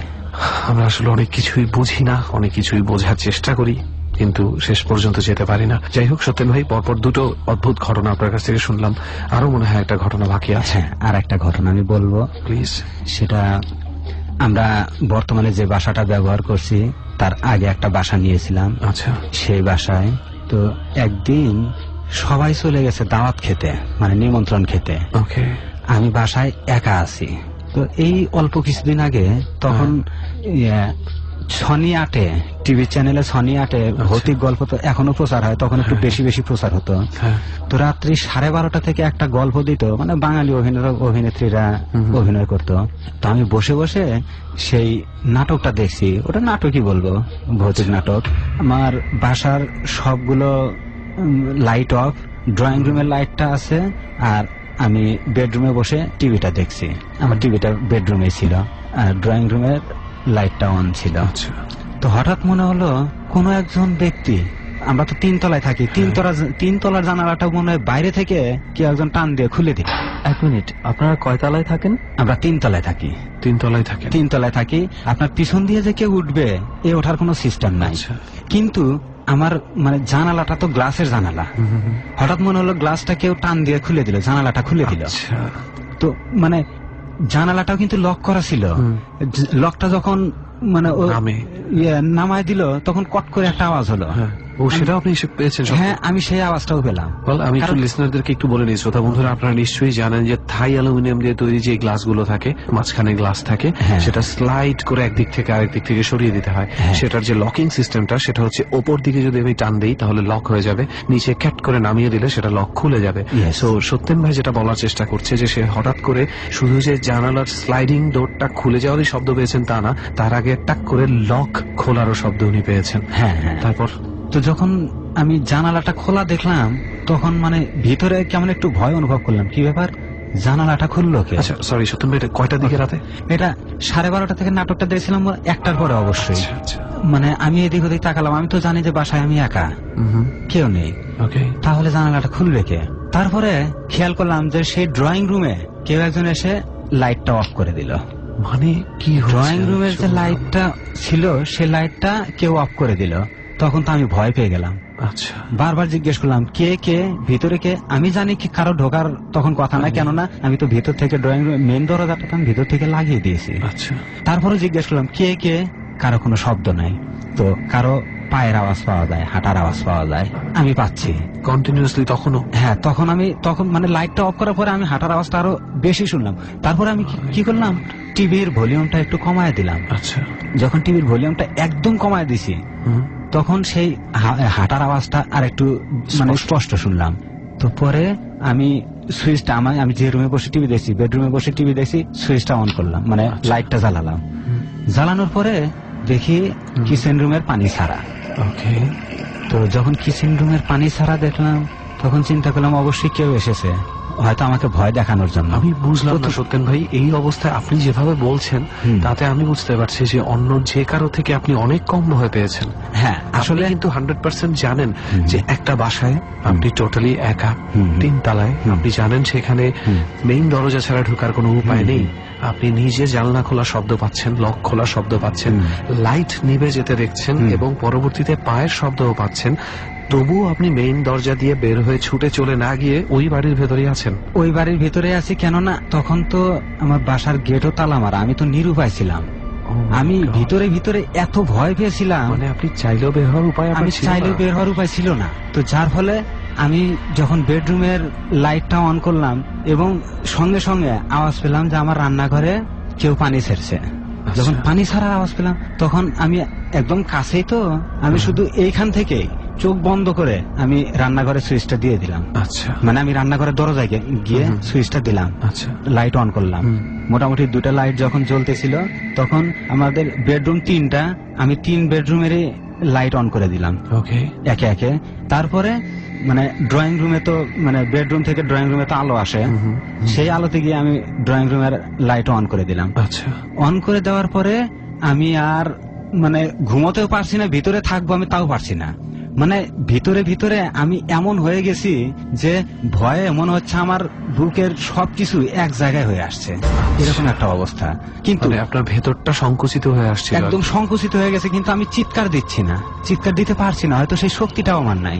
আমি যে তখন কেমন অবস্থায় ছিলাম আমি সেই অবস্থাটার বর্ণনা করতে পারছি না। খুবই স্বাভাবিক। তো পরে যা খুব ভয়ে আমি মেন দরজা তারপরে খুললাম। মেন দরজা খুলে শুধু সিঁড়ি দিয়ে এক দৌড়ে আমি নিচে চলে গেছি, গিয়ে দারোয়ানকে ডেকে উঠাইছি। আচ্ছা, আমি তো মানে ভয়ে ঘেমে অবস্থা খারাপ, আমি যে মানে নিচে নামছি, কিভাবে নামছি আমি নিজেও বলতে পারি না। আচ্ছা, আমি দরজা খুলেই রেখে গেছি। পরে দারোয়ানকে গিয়ে যখন ডেকে উঠালাম, দারোয়ান উঠে বলতেছে কি ব্যাপার, এত রাত্রে বাইরে যাওয়া হবে না? তারপরে হঠাৎ আমার দিকে তাকায় বলতেছে যে কি ব্যাপার, আপনার কোনো সমস্যা, কি হয়েছে আপনার? তো পরে বললাম যে কাকা, কাকা বলি, কাকা আমি প্রচন্ড ভয় পাইছি। তো বলছে কি হয়েছে? মানে আমি প্রচন্ড ভয় পাইছি, কি হয়েছে এত বর্ণনা করতে পারবো না। তো পরে উনি বললেন ঠিক আছে চলেন। তো পরে গেছে, মানে একসাথে গেলাম, যা দেখলাম যে মানে উনি সাথে এই সবগুলো রুম, পুরো বাসাটা খুঁজে দেখলেন, বললেন কিছুই তো নাই। তো বললাম যে আমি কাকা একা এখানে থাকতে পারবো না। আচ্ছা, আপনি যখন গেলেন সেই জানালাটা কি খোলাই ছিল নাকি বন্ধ অবস্থায় ছিল? না, সে জানালাটা খোলাই ছিল, বন্ধ ছিল, খোলাই ছিল। পরে কাকাকে, দারোয়ানকে বললাম, তো বলতেছে এত রাতে জানালা খোলা রাখছেন কেন? আমি বলছি যে যাই হোক, আমি যে কারণে খুলছি, এখন কোনো কথা নাই, আপনি শুধু চলেন। তো আমি আগে উনাকে পিছনে রেখে পরে উনি নিজের হাতে সবগুলো লাইট অফ করে দিলেন। আমি শুধু সামনে হেঁটে যাচ্ছি। পরে নিচে আসলাম, এসে সারা রাত আমি দারোয়ানের কাছে বসে থেকে কাটালাম। পরের দিন সকালে আমি বাইরে নাস্তা করেছি এবং উপরে গেছি, সবাই যখন বাসায় আসছে। তারপরে এই ঘটনাটা কবে ঘটে? এই ঘটনাটা ঘটেছিল 2013 সালে আর কি, 13 সালের শেষের দিকে। আচ্ছা, আমি একটু কনফিউজড হয়ে গেছিলাম, বাট আমি ভেবেছিলাম যে এই কিছুদিনের মধ্যে আপনার সাথে বোধহয় এই ঘটনাটা ঘটেছে। এই ঘটনাটা আর একটু আগের। সত্যেন ভাই, কি বলবো, আপনার লাস্ট স্টোরিটা, এরকম একটা সময় একা বাড়িতে থাকা বা কিছুটা সময়ের জন্য হলে আটকে যাওয়া, মানে হয় না যে কোন এক জায়গায় একটা বম ব্লাস্ট করেছে, বম ব্লাস্টে যতজন মারা গেছে তার চেয়ে বেশি মারা গেছে পদদলিত হয়ে, আতঙ্কে দৌড়াদৌড়ি করতে গিয়ে। তো আমার মনে হচ্ছিল যে আপনার ওই সিচুয়েশনটাতে তখন কিন্তু অনেক মানুষ স্ট্রোক করতে পারে, ভয় হার্ট অ্যাটাকও করতে পারে, যে কি হচ্ছে এগুলো, যেহেতু আপনি সম্পূর্ণ একা ছিলেন। তো এই ধরনের ঘটনার মাঝে মাঝে এই কথাটা বলার কারণ সেটাই যে আপনারা যারা শুনছেন তারা অবশ্যই দেখবেন যে সত্যেন ভাই কিভাবে নিজেকে এত ভয় পাওয়ার পরেও তারপরে উনি কিভাবে দরজা পর্যন্ত গেছেন এবং নিচে দারোয়ানকে ডেকে নিয়ে এসেছেন, এবং এটাকে আমরা বলি সাহস। আর এইসব ঘটনায় অনেকেই যেটা করে থাকেন সেটা দুঃসাহস, অর্থাৎ খুব আগ বাড়িয়ে না বুঝে শুনেই মানে দেখতে যাওয়া। এটা কিন্তু খুব একটা সাহসের কাজ না, কিংবা বুদ্ধিমানের কাজ নয়। সো সবচেয়ে বড় বিষয় হচ্ছে এই ঘটনাগুলোর সময়, এই ইনসিডেন্টগুলোর সময় সবচেয়ে কুল মাইন্ডেড যারা থাকতে পারে, আমার ধারণা তারাই এই ঘটনাগুলো থেকে ওভারকাম করতে পারবেন। যদি সত্যিকারের কোনো ভূত নাও থাকে তাহলে কিন্তু আপনার মনের ভূতই তখন আপনাকে খেয়ে ফেলার জন্য যথেষ্ট। সো এই বিষয়গুলোতে খুব ঠান্ডা মাথায় এবং খুব লজিক দিয়ে, বুদ্ধি দিয়ে বিষয়গুলোকে হ্যান্ডেল করাই সবচেয়ে বুদ্ধিমানের কাজ বলে আমার মনে হয়। অ্যাটলিস্ট ডর মানে ভয়। হন্টেড বাই প্রাণ মিস্টার ম্যাঙ্গো ক্যান্ডি। আপনি শুনছেন ডর, এবিসি রেডিও FM 89.2 এ। আমি আরজে কিবরিয়া আপনার সঙ্গে রয়েছি গভীর রাত নিঃসন্দেহে। ডরের সঙ্গে যারা এখন পর্যন্ত আছেন এবং গভীর রাত পর্যন্ত যারা ডর শোনেন, ধন্যবাদ জানাবো তাদেরকে। যারা বিশ্বাস করেন জীবনে অদ্ভুত ঘটনার অস্তিত্ব রয়েছে এবং যারা বিশ্বাস করেন যুক্তির ওপারেও অনেক কিছু সম্ভব, যারা বিশ্বাস করেন এখনো অনেক অনেক অবিশ্বাস্য ঘটনা পৃথিবীতে প্রতিনিয়ত ঘটে চলে, যার জট বিজ্ঞান এখন পর্যন্ত আবিষ্কার করতে পারেনি, তাদের জন্য প্রিয় এই অনুষ্ঠানটি আমরা নিয়ে আসছি প্রতি বৃহস্পতিবার। আজকে যারা আমাদের গেস্ট হয়েছেন, অপু, আনোয়ার, ইয়াসিন, সত্যেন এবং ইকবাল, অনেকেই আমাদেরকে প্রশ্ন করেন যেখানে বসে ডর ধারণ করা হয় সেই জায়গাটির প্রপার অ্যাড্রেস কেন অনুষ্ঠানে বলা হয় না। সেটি এ কারণেই আমরা বলি না, রেডিওতে এই ধরনের অ্যাড্রেস বলে দেয়া হলে ওই জায়গাটিকে ঘিরে এক ধরনের মিথের জন্ম হতে পারে। আমরা সচেতনভাবেই সেটা চাই না বলেই আপনাদেরকে প্রপার অ্যাড্রেসটি বলি না। প্রিয় শ্রোতা, আমরা আবারও ফিরব স্টোরিতে, যেখানটাতে ছোট্ট একটা বিরতি নিয়েছিলাম। শুনতে থাকুন ডর, হন্টেড বাই প্রাণ মিস্টার ম্যাঙ্গো ক্যান্ডি। ডর। যদি সত্যিকারের কোনো ভূত নাও থাকে তাহলে কিন্তু আপনার মনের ভূতই তখন আপনাকে খেয়ে ফেলার জন্য যথেষ্ট। সো এই বিষয়গুলোতে খুব ঠান্ডা মাথায় এবং খুব লজিক দিয়ে বুদ্ধি দিয়ে বিষয়গুলোকে হ্যান্ডেল করাই সবচেয়ে বুদ্ধিমানের কাজ বলে আমার মনে হয় অ্যাটলিস্ট। যাই হোক, অনেক ধন্যবাদ সত্যেন ভাই আবারও এসে আপনার এই এক্সপিরিয়েন্স গুলো আমাদের সাথে শেয়ার করার জন্য, এবং আশা করি অনেকের কাছে আপনার এই এক্সপিরিয়েন্স গুলো বেশ ভালো লেগেছে, কিংবা যারা আরো দুঃসাহসী রয়েছে, জানি না কতটুকু বুদ্ধিমান বা বোকা যেরকমেরই হোক না কেন, তাদের কাছে বিভিন্ন জনের কাছে বিভিন্ন রকম হতে পারে, এবং এটা সম্পূর্ণই শ্রোতা যারা রয়েছেন এটা সম্পূর্ণ আপনাদের স্বাধীনতা। তো যাই হোক, আরো একবার ধন্যবাদ সত্যেন ভাই আপনাকে আমাদের সাথে এই জার্নিতে যোগ দেওয়ার জন্য। Thank you. ফ্রেন্ডস, অনেকগুলো গল্প আমরা শুনলাম অলরেডি অনেক অতিথির কাছ থেকে, আরো অতিথি আমাদের আছে এবং তাদের কাছ থেকেও আমরা গল্প শুনবো। অনেক রকম অনেক ঘটনাই ঘটে পৃথিবীতে, অনেকেই অনেক সময় আমরা অনেক কিছু ভুলে যাই, যে এই কাজটা আমি করেছিলাম বা সেই কাজটা সে করেছিল, এটা হচ্ছে সাধারণ ভুলে যাওয়া। কিন্তু কিছু মানুষের ক্ষেত্রে এমন কিছু ঘটনা ঘটে, তারা নিজেদের অ্যাক্টিভিটিটাকে এক্সপ্লেইন করতে পারে না, তারা নিজেরাই বলতে পারে না যে কেন বা কোন সময় কি কারণে কিসের লোভে বা কিসের ভয়ে তারা এক জায়গা থেকে আরেক জায়গায় গিয়েছে বা যে কত কাজ করেছে। তেমনই একজন আজকে আমাদের সাথে আছে ইকবাল ভাই। ইকবাল ভাইয়ের কাছ থেকেও আমরা তার কিছু এক্সপেরিয়েন্স আশা করব যে তিনি আমাদের সাথে শেয়ার করবেন। ইকবাল ভাই কেমন আছেন? হ্যাঁ, আমি ভালো আছি ভাইয়া। আচ্ছা ইকবাল ভাই, আপনি কোথায় থাকেন? আমি আগে খিলক্ষেতে থাকতাম। আচ্ছা, আমার গ্রামের বাড়ি হচ্ছে ভোলা, লালমোহন থানা, আর হচ্ছে রমগঞ্জ ইউনিয়ন। ওকে, তো ইকবাল ভাই আপনার সাথে যে ঘটনাগুলো ঘটে সেগুলো অ্যাকচুয়ালি কবে ঘটে এবং ঠিক আপনার সাথেই কি ঘটে? অ্যাকচুয়ালি ঘটনাগুলো আমার সাথেই ঘটেছে, ঠিক আছে। আর আমি এই ঘটনার রাজসাক্ষী, কারণ এই জন্য বলবো, পুরানো বাড়ি থেকে সামনে একটু নতুন বাড়ি করছি, সেটা নিয়ে গল্পটা, ঠিক আছে। আর এই গল্পের কারণে আমার লাইফে মানে অনেকগুলা সময় আমি নষ্ট করছি। আমি অনেক মানে এই ঘটনাকে কেন্দ্র করে আমার লাইফটা অনেক মানে ফুললি ডিজার্ভ হয়ে গেছিল। আচ্ছা, সেখান থেকে কোন রকমে নিজেকে উদ্ধার করে আনা হয়েছে, ঠিক আছে। আমাদের ওইখানে একজন পীর ছিল, ওই পীরের মাধ্যমে। ওকে, যাই হোক, আমরা আরো ডিটেইলসে আপনার কাছ থেকে শুনবো। তো তাহলে আমরা প্রথম ঘটনাটাতে চলে যাই। আপনি কোন ঘটনাটা আমাদের সাথে শেয়ার করতে চান? ঘটনাটা কবে? ঘটনাটা হচ্ছে মিনিমাম 5 years ago। আচ্ছা, তো কোথায় ঘটে? ঘটনাটা বলবো, এটা আমার নিচের বাড়িতে। আচ্ছা, সেই জায়গাটা কোথায় ভাইয়া? সেই জায়গাটা হচ্ছে ভোলার লালমোহন থানা রমগঞ্জ ইউনিয়নের 2 নং ওয়ার্ডে আমাদের বাড়ি, যেটা আর কি পুরান বাড়ির সামনে নতুন বাড়ি। আচ্ছা আচ্ছা, তো একেবারেই তো বোধহয় গ্রাম যাকে বলে, ঠিক সেভাবেই কি আমরা, মানে আমি চাচ্ছিলাম যে আমাদের যে শ্রোতা বন্ধুরা যারা শুনছেন তারা যেন একটু হলে বুঝতে পারে যে আপনি কোন অবস্থানটায় বসে কি ধরনের ভয়টা পেয়েছিলেন। আসলে এই অবস্থানটা অনেক কঠিন ছিল আমার সাথে ঘটা ঘটনা। তো আমি আসলে জিনিসটা এক্সপ্লেন করতে গেলে দর্শকের মধ্যে অনেকটা ভয় জেগে যাবে। আসলে মানুষের লাইফে এরকম কিছু ঘটতে পারে। ওকে, তাহলে আর কোনো কথা না বাড়াই আমরা ইকবাল ভাই আপনার সরাসরি একদম শুরু থেকে শেষ পর্যন্ত গল্পে চলে যাই।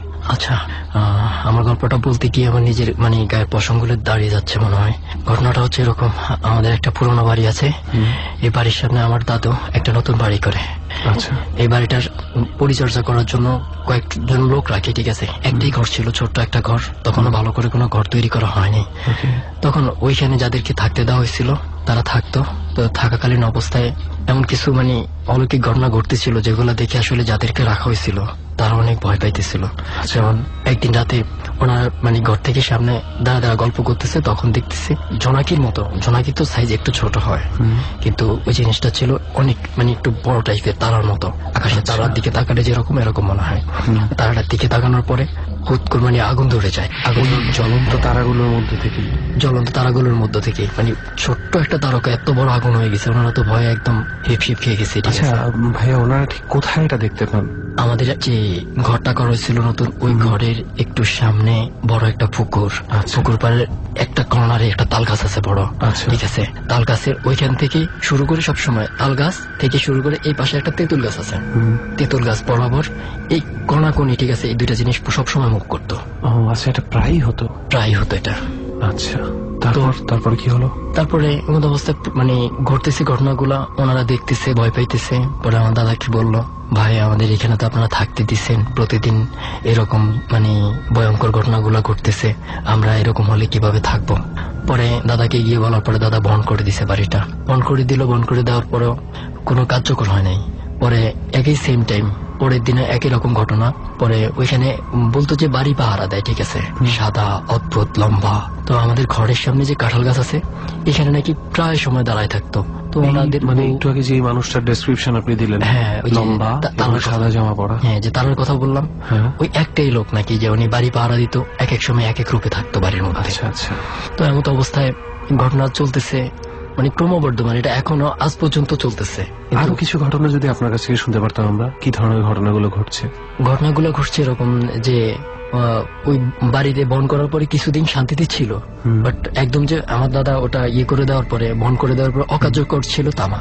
আচ্ছা, কিছুটা হলো কার্যকর ছিল, কিন্তু কিছুদিন পরে ওনারা থাকতে শুরু করলো। তো এরকম করে ওনার একটা মেয়ে ছিল, ঠিক আছে, ওই যে গ্রামের বাসায় বলে না ওর কায়দ থাকে, তো ওনার মেয়ে পুকুর থেকে পানি আনতে গেছে, ঠিক আছে, তখন কিন্তু আমাদের পানি কলটা তৈরি হয় নাই।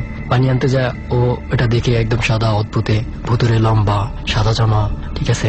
ঠিক কয়টার সময় আপনি আরেকটু আমাদেরকে গুছিয়ে বলুন যে আসলে কি দেখতে পেল? মানে কলের দিকে যাইতেছিল, মানে পুকুর পাড়ের দিকে, যেখানে আমাদের কলটা হয়েছে এখন নতুন কলটা, তো এখানে এটার পরে বড় পুকুরটা, আমি যে সামনে ছোট পুকুরের ডিসক্রিপশন দিলাম, একটু সামনে গিয়ে বড় পুকুরটা। তো গ্রামের বাড়িতে 7টা-8টার দিকে এমনি নির্জন, রাইট, সবাই 8টা-9টার দিকে খাওয়া দাওয়া করে ঘুমাই পড়ে। তো ওকে বলছে যে এক কলসি পানি নিয়ে আসো। তো পানি নিতে গেছে, পানি নিতে যায় দেখে যে অদ্ভুত, ঠিক আছে, পাটা একটু ঘোরানো, অনেক লম্বা, পাঞ্জাবি পরা, সাদা। এটা দেখে মনে হয় যে ও মাটিতে পড়ে গেছে। আচ্ছা, দেখতে কেমন ছিলেন চেহারা, সেটা কি বলতে পেরেছেন? ও বলতেছে ভাইয়া আমি যখন এটার মুখের দিকে তাকালাম অনেক লম্বা, মনে হচ্ছে আকাশ ছোঁয়া, এত লম্বা। এটা দেখে এত প্রচুর পরিমাণ ভয় পাইছি আমি আসলে তখন কল্পনা করতে পারতেছিলাম না যে আমি কি করব। আচ্ছা আচ্ছা। এক পর্যায়ে পড়ে গিয়ে মুখ দিয়ে লেড়া ছেড়ে দেয়। আচ্ছা আচ্ছা। পরে ওকে মানে উঠাই নিয়ে আসছে বাসায়। তাকে ঠিক মানে উনি ঠিক কয়টার সময় গিয়েছিলেন ওদিকে রাতে? তখন মানে 7:30 থেকে 8টা। আচ্ছা আচ্ছা। গ্রামের বাড়ি একদম, আমাদের যে কাটা বাগানটা আছে এটা তো একদম মানে অন্ধকার, মানে খুব ভয়ঙ্কর একটা পরিবেশ, মানে শিয়ালরা হু করে, মানে সবারই গ্রামের বাড়িতে ভয় লাগে, ওই মানে বাগানের ভিতর কেউ রাত্রেবেলা ঢুকতে চায় না। তো পরে এক পর্যায়ে ওকে বাসায় নেওয়ার পরে জ্ঞান ফেরার পরে দেয়ালের দিকে তাকায় বলতেছে মামা এটা কি দেখো কত বড় চোখ, এরকম করে। আবার যেদিকে তাকায় এদিকে আঙ্গুল দিয়ে ডেডিকেট করে, মা এটা কি, হা করে আছে, আমাকে খেয়ে ফেলবে, মা বাঘ বাঘ, ঠিক আছে, এরকম করতেছে। পরে এক পর্যায়ে একটা হুজুর নিয়ে আসছে, হুজুর নিয়ে এসে মরিচ পুরলো, মরিচ পুরে ওর নাকের মধ্যে এভাবে ধরলো, ধরার পরে হাসি দিল। পরে কোনো কাজ করতেছে না, পরে এক পর্যায়ে ওর চোখগুলো লাল লাল হয়ে গেছে, একদম বড় বড়। আচ্ছা, এটা দেখে হুজুর বলতেছে ওকে তো ভালো বুদ্ধি পাইছে, তো ওরে ভালো করে ট্রিটমেন্ট করতে হবে। আচ্ছা, পরে দেখলাম ওরে মানে একদম ভালো করে রশি দিয়ে বাঁধলো, বাঁধার পরে এক পর্যায়ে ও মানে ছোটাছুটি করতেছে, আমি বেরিয়ে যাবো, এখানে থাকবো না, ঠিক আছে। তখন কি তার কণ্ঠস্বর তার নিজের মতনই? না না, একটু অদ্ভুত, এরকম মোটা করে বলতেছে আমি বেরিয়ে যাবো, আমাকে এখানে কেউ ধরে রাখতে পারবে না, ঠিক আছে, এরকম করে। পরে এক পর্যায়ে ওকে কেউ মানে রাখতে পারতেছে না। পরে হুজুর বলতেছে তুই বেরিয়ে যাবি কেন? পরে বলতেছে আমার বাসা না তেঁতুল গাছের মধ্যে। আচ্ছা, ওই যে আমি যে ফার্স্টে তেঁতুল গাছের কথা ডেডিকেট করলাম, আমি এখানে থাকি। তুই এখানে থাকিস তো এখানে আসছিস কেন? পরে বলতেছে এখানে আসছি, এখানে আমি অনেক অনেক যুগ ধরে থাকি। মানে তাদের পৈতৃক সম্পত্তি? ওটা পৈতৃক সম্পত্তি কিনা জানি না, তবে ওর মানে কাহিনীগুলো দেখে এত খারাপ লাগতেছিল যে নিজেকে ধরে রাখতে পারতেছিলাম না, যে গার পশমগুলো কাটা দিচ্ছে বারবার। যে ও মানে একটা স্বাভাবিক মানুষের কণ্ঠ আর একটা অস্বাভাবিক কণ্ঠ, দুইটাই কিন্তু, একটা ভুতুরে কণ্ঠ, একটা স্বাভাবিক মানুষের কণ্ঠ, দুইটার মধ্যে কিন্তু অনেক ডিস্টেন্স, অনেক। এক পর্যায়ে ও তো আর কোনো কিছু মানতেছে না, আমি তেঁতুল গাছে চলে যাবো এমন করতেছিল। পরে হুজুর ওরে ভালো করে রশি দিয়ে বাঁধলো, বাঁধার পরে আমাকে বাঁধিস কেন, আমাকে ছাড়, আমি এখানে থাকবো না, এরকম করে। ও মানাতে পারতেছে না। পরে বলতেছে দেখ পাগলামি করিস না, তুই চলে যা, ঠিক আছে। শুনতেছে না, কোনো কিছুতেই রাজি হচ্ছে না যে যাবো না, আমি সুলতানাকে নিয়েই যাবো। আচ্ছা, এভাবে। পরে শুনতেছে না। পরে ওরে বাঁধার পরে কাপলা গাছ তো চেনেন আপনারা, এতে কাপলা গাছটা নিয়ে আসছে, এসে মরিচ পড়লো আর সূরা ইয়াসিন পড়তেছে আর কি সূরা যেন পড়তেছে। পরে পরে দিতেছে, কতক্ষণ পরে গর্জন মারে, চোখ গোলা বড়কে, আমাকে ছাড় আমি খাবো, এরকম করতেছে। পরে বলতেছে কিছুক্ষণ পরে বলতেছে আমাকে একটা মিষ্টি খাওয়াবি, এরকম করে, আমাকে একটা মিষ্টি খাওয়াবি। পরে বলতেছে না তোকে মিষ্টি খাওয়াবো না, তোকে জুতা খাওয়াবো। তুই জুতা নিবি? বলতেছে না আমি জুতা নিবো না, আমি কি জুতা খাওয়ার মতো, একদম চোখগুলা লাল টকটক হয়ে গেছে। আচ্ছা, চারদিকে তাকায় সেই ভয় পায়। পরে এক পর্যায়ে মানে জিনিসগুলো নিয়ে। আচ্ছা ইকবাল ভাই, আপনি কি তখন ছিলেন ওইখানে? তখন আমি ছোট ছিলাম। আচ্ছা আচ্ছা। কেন জিজ্ঞেস করলাম হঠাৎ করে এই কথাটা, আপনি যখন বলছিলেন না যে যার দিকেই তাকাচ্ছে সেই ভয় পেয়ে যাচ্ছে, তো আমার মনে হয়েছিল আপনি থাকলে হয়তো আপনার কাছ থেকে আমরা সরাসরি আরো জানতে পারতাম যে কি পরিমাণ ভয় পেয়ে যাচ্ছিল। একটা মানে একটা গল্পের রেস ধরেই কিন্তু আমি কিন্তু কখনো কোনো কিছুকে ভয় পেতাম না, আর তাবিজ কবজে কখনো বিশ্বাসী ছিলাম না। আচ্ছা, এক পর্যায়ে ওকে মরিচ পোড়া দিল, ওই সুলতানাকে মরিচ পোড়া দেওয়ার পরে হাসি দেয় আর এদিকে ছোটাছুটি করে। এ হাতে নাকি 4জন ধরে রাখছে, এ হাতে 4জন ধরে রাখছে, ওকে ধরে রাখতে পারে না, এতটা ভীষণ ডেঞ্জার আছে। আর চুলগুলা এলোমেলো, যেমন কিছু কিছু জিনিস আছে না, যেমন কিছু পাগড়ি মাতারিদেরকে রাস্তা দেখা যায় যে অদ্ভুত অবস্থা, চুলগুলো বের করে রাখে, কিছুক্ষণ পরে এরকম মাথা নাড়া দেয়, মাথা নাড়া দিয়ে আমাকে ছাড়, আমি যাবো তেঁতুল গাছে যাব, আমার আরো 6 বোন আছে, এরকম করে ওরা 7 বোন। পরে হুজুর বলতেছে দেখ তুই যা যা, সুলতানাকে রেখে যা, ঠিক আছে, ওনার একটা মাত্রই মেয়ে, তুই ওকে গিয়ে মেরে ফেলবি, ওকে মারবো না, ওকে আমাদের সঙ্গে রাখবো, ওর সঙ্গে রেখে ওকে আমাদের সাথে আমাদের মতো করে বানাবো। পরে এক পর্যায়ে মানে হুজুর ওকে যে কালপাল লাঠি আছে এটা দিয়ে সুরা পড়তেছে আর মারতেছে, আচ্ছা, আমাকে ছাড় বারবার একই ধরনের মানে কথা বলতেছে। পরে আস্তে আস্তে মারতেছিল, শুনতেছিল না, পরে জোরে মার দিছে, জোরে মার দেওয়ার পরে অনেকক্ষণ পর ঠাস করে পড়ে গেছে, পরে যা অজ্ঞান হয়ে গেছে। পরে মাথায় তেল তোলা দিল, তেল তোলা দেওয়ার পরে কিছুটা জ্ঞান ফিরছে, জ্ঞান ফেরার পরে ওকে জিজ্ঞাসা করলো কি হয়েছে, আমি তো কিচ্ছু জানি না কি হয়েছিল, আমার কিছুই জানি না আমার কি হয়েছিল, কেন আমি কিচ্ছু জানি না, আমি এখানে কেন, এরকম করতেছিল। আর শেষ পর্যন্ত কি যে জিনিসটা ওনার ভিতরে ছিল সেটা বের হয়েছিল? হ্যাঁ সেটা বের হয়েছিল। আপনারা কিভাবে টের পেলেন? যখন ওর যেই মানে পাগলামিটা করছিল আগের সময়টাতে, সেই পাগলামিটা পরে আর করে নাই। পরবর্তীতে কোন রাতে বা কোনোদিনও হঠাৎ করে একদিন কখনোই হঠাৎ করে এরকম কিছু আর মানে ওর মধ্যে পাওয়া যায় না। পরে এক পর্যায়ে অনেক দিন যাওয়ার পরে আমাদের সেই বাড়িটাতেই মানে আমাদের দাদার যে ছেলেরা, যেমন আমার আব্বু আমার জ্যাঠারা, ওনারা একটু বড় হয়ে গেছে, সবাই বিয়ে শাদী করছে, তখন তো সবার জন্য আলাদা আলাদা ঘর দরকার। তো ঘরের জন্য কি করছে, পুরান বাড়িতে সবাই থাকতে পারবে না, পরে ওর কাজ যারা ছিল ওনাদেরকে অন্য একটা জায়গায় ট্রান্সফার করে এখানে বাড়ি করে দাদা আব্বু আর জ্যাঠাকে রেখে দেয়। আচ্ছা আচ্ছা। প্রায় 5 বছর পর মানে ওইখানে আমার আব্বুরা বসবাস করতে শুরু করলো। আচ্ছা, শুরু করার পরে এক পর্যায়ে আমাদের এখানে একটা পানির কল, ওই যে আগে ফার্স্টে বলছিলাম যে পানির কল গাড়তে নিছিল, মানে পানির যে টিউবওয়েল গাড়লো, গাড়ার পরে ওইখানে যে লোকরা কাজ করতো, আচ্ছা, ওই লোকরা কাজ শুরু করে। কাজ শুরু করার পরে প্রতিদিন রাতে সবাই এই যে কলালারা যেরকম হয়েছে করে গান বাদ্য করে সব সময়, ওরা এগুলা করতে থাকে। তো রাত 1টা-1:30 বাজে, তখন একটা ছিল অনেক দুষ্ট, সবসময় যে কল গাড়তে প্রচুর দুষ্ট ছিল, ও কিছুকে ভয় পেত না, সবাই ঘুমাই গেছে, ও গান গাইতেছে, দুষ্টামি করতেছে। ডর মানে ভয়, হন্টেড বাই প্রাণ মিস্টার ম্যাঙ্গো ক্যান্ডি। সবাই ঘুমাই গেছে, ও গান গাইতেছে, দুষ্টামি করতেছে। পরে ওই যে আমি যে বাড়ি পাহারাদারের কথা বললাম, ও সেম গল্পটা করলো এখানে এসে। ওইখানে এসে ওর সাথে একদম মুখামুখি দাঁড়ায়, একদম সামনের দিকে দাঁড়ায় বলতেছে আল্লাহ, পা হচ্ছে মাটিতে আর মাথা হচ্ছে আসমান, এটা কি, মানে এত অদ্ভুত লাগতেছিল। পরে এক পর্যায়ে ও খুব ভয় পায়, ভয় পাওয়ার পরে আম্মু বাসা থেকে চলে আসে। আম্মু বাসা থেকে চলে আসার পরে ওইখানে দাঁড়ায় বলতেছে কি হয়েছে কি হয়েছে, এখানে এত চিল্লাচিল্লি কেন, কল্লাদেরকে জিজ্ঞাসা করে। আচ্ছা, পরে ওরা বলতেছে আপু ওনা কি যেন একটা দেখছে, ঠিক আছে, দেখে অজ্ঞান হয়ে গেছে। পরে আম্মু বলতেছে এগুলা কোনো ঘটনা না, এগুলা আমাদের বাড়িতে পূর্ব থেকে স্বাভাবিকভাবে ঘটতেছে, তোমরা ভয় পাও না, তোমরা তোমাদের মতো কাজ করো। আচ্ছা। তো গেল সেদিনের হিস্টোরি। তো যাওয়ার পরে দাদি আমার পুকুর বাড়িতে বেড়াইতে গেছে, আমার শেপালি পুকুর বাড়িতে, আমার পুকুর বাড়ি একটু কাছাকাছি। আচ্ছা। তো রাত্র 12টা বাজে, আয়সা মানে দাদির কণ্ঠে একদম হুবহু বলতেছে, আব্বুর নাম ধরে ডাকতেছে নাসির, একবার ডাক দিছে। আব্বু বলতেছে, আম্মুরে বলতেছে যে দেখো আমাকে ডাকতেছে, আমি যাই, মা মনে হয় আসছে। আম্মু বলতেছে রাত্র 12টা বাজে, তোমার মতো এখন আসার কথা না, এখন কোত্থেকে আসবে, দাঁড়াও আর একটু ওয়েট করো, আর 2টা ডাক দেখ, 3টা ডাক দিলে হয়তো বুঝবো যে মানুষ ডাকতেছে। এক পর্যায়ে চিন্তাধারা করে দেখলো আর কোনো ডাকাডাকি নেই। আচ্ছা। এক পর্যায়ে কোনো ডাকে একবারে নক করেছে? হ্যাঁ, একবারে নক করেছে। সেই ঘটনাটাই দাদি 2004 সালে মারা যায়। 2004 সালে মারা যাওয়ার মানে 1 বছর আগে ঘটনাটা ঘটে। আচ্ছা। সেম একই গল্প গত 2 মাস আগে আমি যখন বাড়িতে যাই, বাড়িতে যাওয়ার পরে আমার একটা ভাবি আছে, ওনার নাম হচ্ছে মিলু। আচ্ছা। তো উনি সেম টাইম ওই একই জায়গায় আমাদের যে কলটা কাটছে ওইখানে দাঁড়ায়, বলতেছে শৈলী, ডাক দিল। ডাক দেওয়ার পরে আমরা বললাম আম্মু আমাকে না ভাবি ডাকতেছে। আমি বলতেছে এটা তো পূর্বের সিন, ঠিক আছে, ও তো আমাদেরকে ডিস্টার্ব করতেছে। তো প্রতিদিন এরকম করে ডিস্টার্ব করতো। আর আমাদের মানে বাড়িতে ঘর 2টা, আর আমরা লোক সংখ্যা অনেক কম। আম্মু তো সরকারি চাকরি করে, ওইখানে অফিস শেষ করে নানা বাড়িতে বেড়াইতে যায়। শৈলী একা বাসায়, আমরা 1 ভাই 1 বোন। তো ও বাসায় বসে আছে, পরে ও বলতেছে ভাই আমি এরকম করে শুনলাম যে আমাদের যে কামরাঙ্গা গাছের গোড়ার মধ্যে বসে বসে মু করে কান্না করতেছে। পরে আমি চিল্লা ভাবিরে ডাক দিতেছি, ভাবি কি যেন মানে মু করে কান্না করতেছে। আচ্ছা। মানে ওই একটা জিনিস এখনো ডিস্টার্ব করে চলতেছে, এখনো। লেটেস্ট কোন ঘটনাটা ঘটে? একদম লেটেস্ট যেটা, আমাদের যে কাঁঠাল গাছ আছে বাসার সামনে, আমার ছোট বোন দাঁড়ায় আছে, দাঁড়ায় এসে একটা জোরে একটা বাতাস আসে, ঠিক আছে? আচ্ছা এমন জোরে বাতাস আসে, বলতেছে ভাই বাতাসের সাথে না আমি দাম করে মাটির মধ্যে পড়ে গেছি। পরে আমি বাসায় এসে আর গা স্থির করে দাঁড়া রাখতে পারতেছিলাম না। মানে সেই আগের সুলতান নামের মেয়েটা যা করছে সেম আমার বোন একই কাহিনী শুরু করছে। এটাকে সারানোর জন্য আমার এই যে হাসিম মাওলানা হুজুর ছিল, উনি মরে গেছে, ওনাকে দিয়ে এগুলা ঠিক করা হয়। মানে এটা করে কান্না করে টিনের চালের মধ্যে জোরে জোরে থাপড় মারে, একা সে ডিস্টার্ব করেই যাচ্ছে বিভিন্ন ভাবে, এখনো ডিস্টার্ব করতেছে। এবং আপনারা এখন পর্যন্ত একটারও কারণ বের করতে পারেননি যে এটা অলৌকিক ঘটনা ছাড়া আর কি হতে পারে?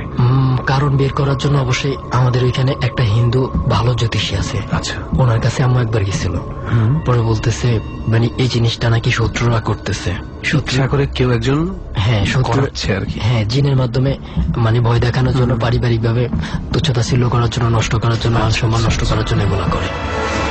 বুঝতে পেরেছি। তার মানে ইকবাল ভাই, আপনি প্রথম যে ঘটনা আমাদের সাথে শেয়ার করলেন সেটা আসলে একটা ঘটনা বলা ঠিক হবে না, অনেকগুলো ঘটনা মিলে একটা অবস্থা, এবং সেই অবস্থাটা এখন পর্যন্ত চলছে। আর আশা করছি হয়তোবা ভবিষ্যতে কম ঘটবে কিংবা একেবারেই ঘটবে না। যাই হোক, আমরা আরো একটা ঘটনা মনে হয় আপনার আছে, সেটা আমরা শুনবো, যেটা আপনার একেবারে আপনার সাথেই ঘটে যাওয়া। হ্যাঁ, এটা আমার সাথেই ঘটে যাওয়া, কিন্তু আসলে আমার যে বলবো, ঠিক আছে, আমার খুব মানে এই মুহূর্তে কতটা ভয় লাগতেছে বুঝতে পারছি। বলতেও তো মনে হচ্ছে একটা আতঙ্কের মধ্যে চলে যাচ্ছে। আতঙ্ক মানে এটা আমার লাইফটাকে ফুলি ডিজার্ভ করে দিচ্ছিল। মনে হয় যে আমি আর যেভাবে আমার লাইফটা কাটতেছিল, মনে হয় যে আমি এরকম চলতে থাকলে মেবি হয়তো পাগল হয়ে যাবে, এরকম একটা অবস্থা ছিল। আমি বুঝতে পারতাম না যে আসলে আমি কি করবো। এটা ঠিক কবে থেকে শুরু হয় ব্যাপারটা আপনার সাথে? এটা জাস্ট আমি যখন বিএসসিতে ভর্তি হই, ইউআইটিএস ইউনিভার্সিটিতে, 6 মাস আগের ঘটনা। আচ্ছা, তো আমরা একটু শুনি একদম শুরু থেকে যে ঘটনাটা অ্যাকচুয়ালি কিভাবে ঘটতে শুরু করলো। অ্যাকচুয়ালি ঘটনাটা ছিল এরকম, আমার একটা ফুফাতো ভাই ছিল, অনেক দুষ্টু প্রকৃতির, ছোট হলো, ওর নাম হচ্ছে কামরুল। আচ্ছা, তো ও আমাদের বাড়িতে থাকতো প্রায় সময়। তো পুপি ওকে একটা হাফিজি মাদ্রাসায় পড়তে দিছে। আচ্ছা, হাফিজি মাদ্রাসায় পড়তে দিলে ও মাদ্রাসায় থাকতো না, কারণ ওর সাথে কি না কি ছিল, সবাই বলতো যে ওর সাথে নাকি জিন নাকি আছে, এরকম একটা কিছু বলতো। আমি বলতাম এগুলো সেটা কি এমনি বলার জন্য বলতো নাকি আসলেই এরকম কিছু ছিল? বলার জন্য বলতো কিনা জানি না, আমি আসলে এগুলো বিলিভ করতাম না, কিন্তু তখন যখন আমার সাথে ঘটে তখন আমি বিলিভ করছি যে আসলে এটা বিলিভ করার মতো ঘটনা। ওকে মাদ্রাসায় দিলে মাদ্রাসায় থাকতো না, ওদিক ওদিক ছোটাছুটি করতো, ওকে খুঁজে পাওয়া যেত না 2 দিন 3 দিন, এরকম একটা অবস্থান তৈরি হতো। আসলে এই এতটুকু ব্যাপারকে কিন্তু আমরা আবার ভুতুড়ে বলতে পারি না, যেহেতু ডরের ধারাটা একটু অন্যরকম। তাই ইকবাল ভাই, আমি আপনাকে মাঝখান থেকেই বলে দিই যে সাধারণত আমরা যখন ভূতের গল্প বা ভয়ের কোনো ঘটনা আমরা যখন শুনি, তখন সাধারণত দেখা যায় যে বেশিরভাগ ভয়ের ঘটনাই কাণ্ডজ্ঞানহীন হয়ে যাওয়ার কারণে ঘটে। তৎক্ষণাৎ হয়তো রাতের ওই গভীরের মধ্যে কোথায় একটা গাড়ির টায়ার হয়তো বাস্ট হয়েছে, সেটা শব্দ শুনেও কিন্তু অনেকে ভাবতে পারে গোলাগুলি হচ্ছে, ভয় পায়। তো ডর হচ্ছে এই যুক্তিগুলো পার করে তারপরেও যদি কোনো অবস্থান থাকে, সেটাকে আমরা বলি ডর। সো আপনি তো যেই কথাটা বললেন যে ওকে 2-3 দিন ধরে পাওয়া যেত না, যেত না, এরকম হাজার হাজার স্টুডেন্ট আমরা স্কুলে পাবো যাদের স্কুলের প্রতি অবশ্যই। এর মধ্যে কিন্তু অনেক ইন্টারেস্টিং একটা ঘটনা আছে। যেমন ও যখন মাদ্রাসায় পড়তো ওকে খুঁজে পাইতাম না, একদিন বাসায় নিয়ে আসছি, বাসায় আসার পর ওর কেউ খুঁজে পাইতেছে না। হঠাৎ দেখলো, মানে পুপি বলতেছে হঠাৎ একটা জোরে বাতাস আসছে, ঠিক আছে। বাতাস আসার পরে এই যে বাসার সামনে বড় একটা তাল গাছ ছিল, ঠিক আছে, ওরে কোথাও খুঁজে পায় না। পরে উপরে, মানে তাল গাছের উপরে বসে বসে কে যেন কান্না করতেছে, ঠিক আছে। সেটা কয়টার দিকে আপনারা টের পেলেন? যখন সন্ধ্যা, মনে হয় সন্ধ্যা করা একটু 7টা 7:30 এরকম আছে। আচ্ছা, কামরুলের বয়স তখন কত? কামরুলের বয়স তখন মেবি 10 বছর। আচ্ছা, তো আপনারা হঠাৎ করে কান্না শুনতে পেলেন? কান্নার শব্দ পেয়ে যে ওকে খুঁজে পাওয়া যাচ্ছে না, ঠিক আছে, এমনিতে একটা আতঙ্ক। হ্যাঁ, তা তো বটে। সে আতঙ্কের মধ্যে, ঠিক আছে, ওকে খুঁজে পায় না, ওকে এখানে দিলে শান্তি নেই, ওখানে দিলে শান্তি নেই, এত দুষ্ট একটা ছেলে, ঠিক আছে। বাড়ির মধ্যে আসছে, নিয়ে আসছি, তাও ওরে খুঁজে পাইতেছি না। হঠাৎ একটা প্রচন্ড বাতাস দেখে সবাই ভয় পাইছে, ভয় পায় ওইখানে যা খোঁজাখুঁজি করতেছে তাল গাছের নিচে, তখন কিন্তু বাতাসটা আসছে। উপরে দেখে কান্না করতেছে, মা আমাকে নাও, মা আমাকে নাও। পরে পুবিকে তাল গাছে কি ও তাল গাছে উঠতে পারে নাকি? তাল গাছে ওঠা তো কখনোই সম্ভব না, তার কষ্টের একটা কাজ। মাত্র 10 বছর বয়সে, মাত্র 10 বছর, তাল গাছে ওঠার কথাই না কখনোই। উপর দিকে তাকায় একটা তালের পেট ধরে এমনি ঝুলে আছে। তাহলে ঝুলে আছে, বসে নেই? না, বসে নেই, পড়ে যাবে, ছাড়লেই পড়ে যাবে, এরকম একটা অবস্থা। এরকম ধরে কান্না করতেছে, মা আমাকে নামাও, মা আমাকে নামাও। আচ্ছা, মানে এত অদ্ভুত একটা জিনিস। আচ্ছা, বলতে ওর সাথে জিন আছে, এগুলো আমি কখনো বিশ্বাস করতাম না। জিন বলতে কি আর এখন নতুন প্রযুক্তিতে কিছু আছে নাকি? সেদিন মনে হয় আপনার কিছু?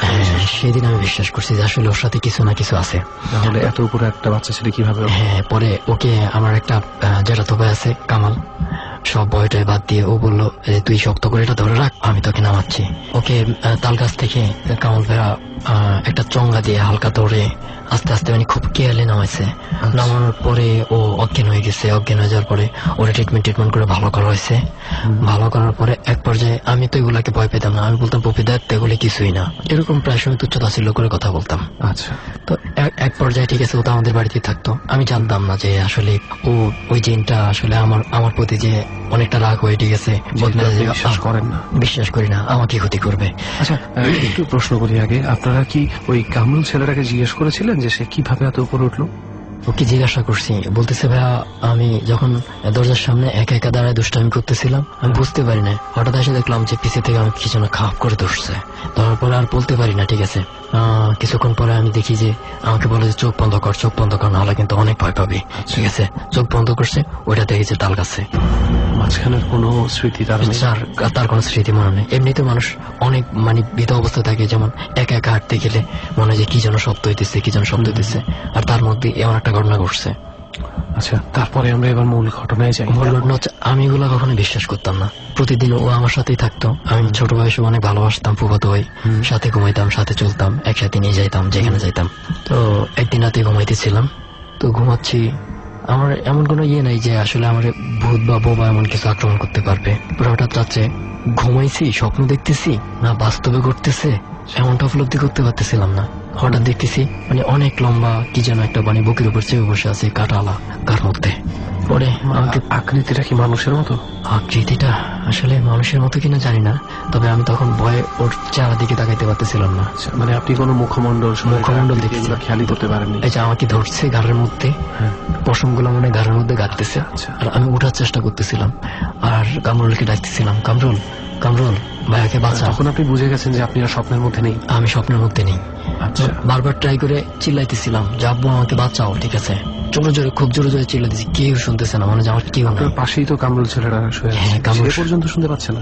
ও শুনতে পাচ্ছে না। আমি ওকে চেষ্টা করতেছি ওকে টাচ করবো, যে ওকে টাচ করলে হয়তো চলে যাবে।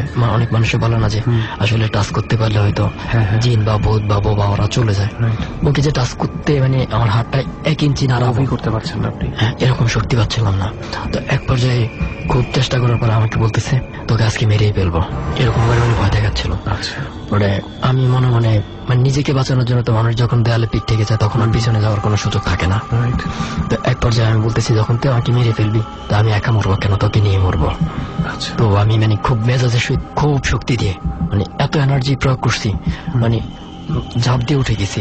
উঠে অনেক জোরে জোরে ঘুষি দিতেছি, কিন্তু ঘুষিগুলা যে কার মধ্যে মারতেছি এই সেন্সটা কিন্তু আমার মধ্যে নাই। মানে আমি ফুল সেন্সলেস হয়ে গেছি।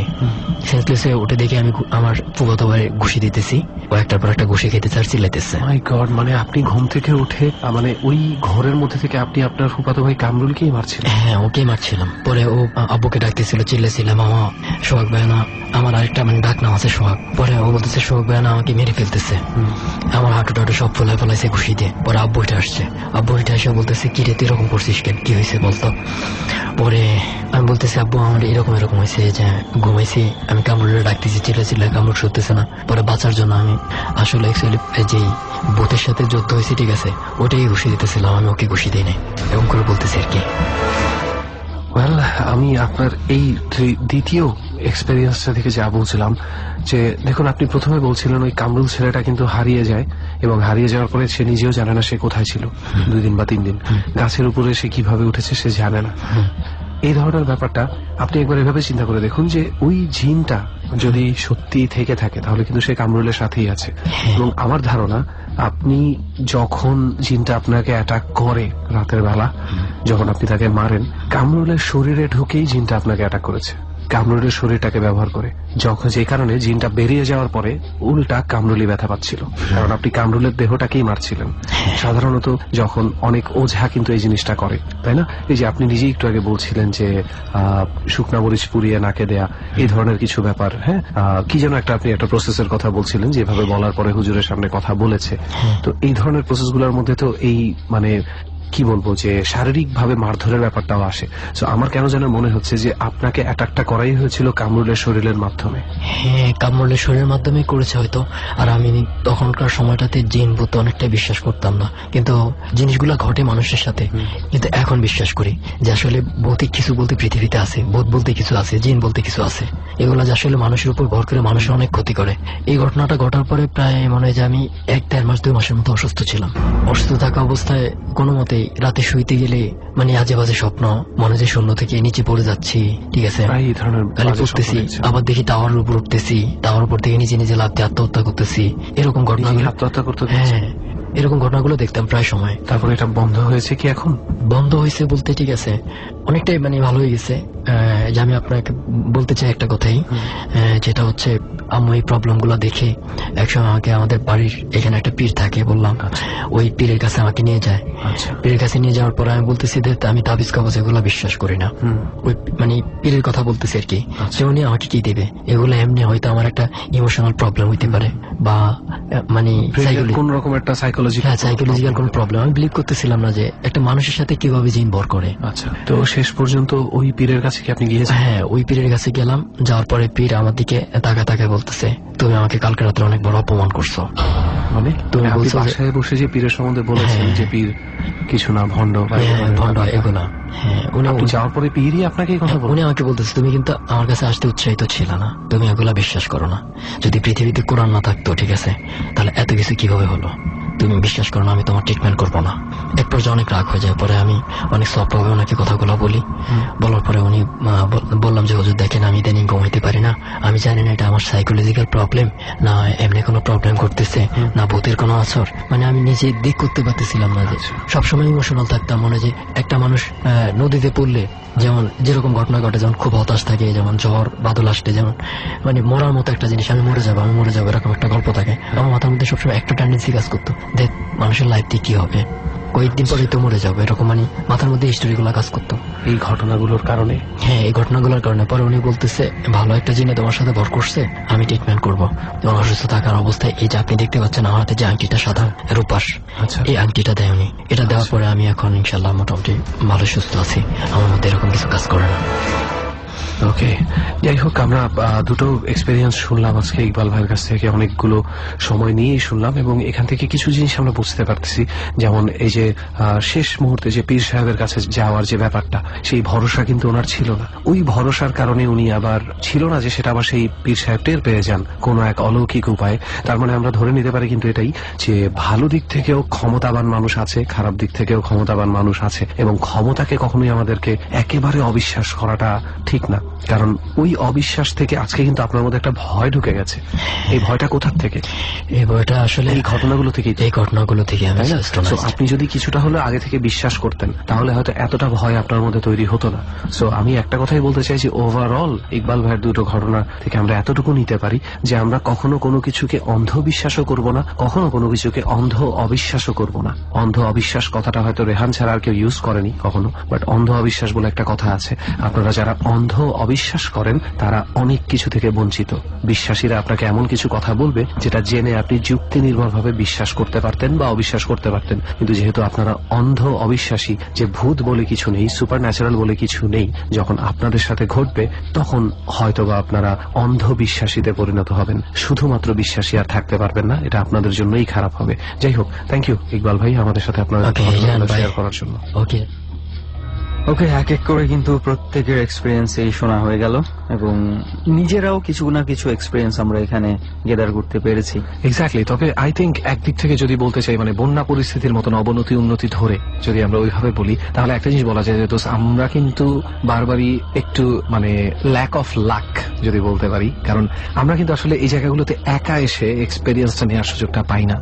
আমাদের কিন্তু অতিথিদের নিয়ে আসতে হয় এবং একটা গ্যাদারিং অটোমেটিক্যালি ক্রিয়েট হয়, এবং সেক্ষেত্রে আসলে রিয়েল যে এক্সপিরিয়েন্সটা শুনে আমরা আসি ওইটা হুবহু মানে পাওয়া একটু মুশকিল হয়ে যায়। রাইট। এবং আমরা আজকে যেমন অপু ভাইয়ের ঘটনাতেই শুনলাম যে উনি যখন রাস্তা দিয়ে যাচ্ছিল, তো কয়েকজন যখন যাচ্ছে উনি কিন্তু এক্স্যাক্টলি মানে কোনো কিছু বুঝতে পারেনি, কিন্তু উনি যখন একা হয়ে যাচ্ছে তখনই কিছু না কিছু অস্তিত্ব অনুভব করেছে। তো যাই হোক, এরকম ঘটনা আসলে মনে হয় এক্সপিরিয়েন্স করতে হলে একা থাকাটা জরুরি। আই থিঙ্ক মানে তুই আমাকে ওই দিন কি যেন একটা বলতেছিলে দোস্ত, কোন একটা বাসা সম্বন্ধে নাম্বার ছাড়া তুই আর কিছু বলতে পারতেছিলি না। রাইট, আমি আসলে মানে আমি এটা শুনেছি যে বাসাটার নাম্বার শুধু 47/2, কিন্তু কোন এলাকায় আমি এখনো পর্যন্ত উদ্ধার করতে পারিনি। এবং ওই বাড়িটাও বেশ ইন্টারেস্টিং ঘটনা আমি পেয়েছি 1971-এর সময়। এটা খুব সম্ভবত পুরানো ঢাকা হইতে পারে, আমি নট শিওর। তারপরেও এটা হচ্ছে 1971-এ যে প্রকৃত মালিক ছিল তারা বাড়ি ছেড়ে চলে গেছে। আচ্ছা।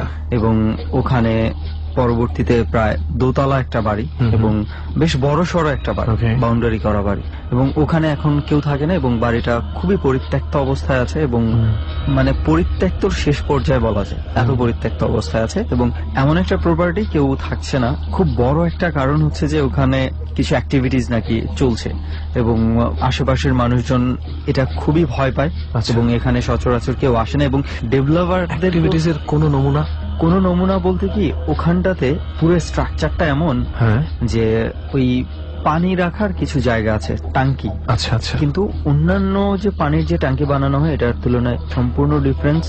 এবং ওগুলাতে হয়েছে কি, দেখা যায় যে অনেক সময় কিছু এঁকে, মানে আমরা ওই গুহার মধ্যে এক সময় কোনো কিছু আঁকা থাকতো না, হাজার হাজার বছর আগের মানুষগুলা বিভিন্ন ঘটনায় এরকম কিছু অদ্ভুত চিত্র এখানে দেখা যায় এবং এটা চেঞ্জ হয়।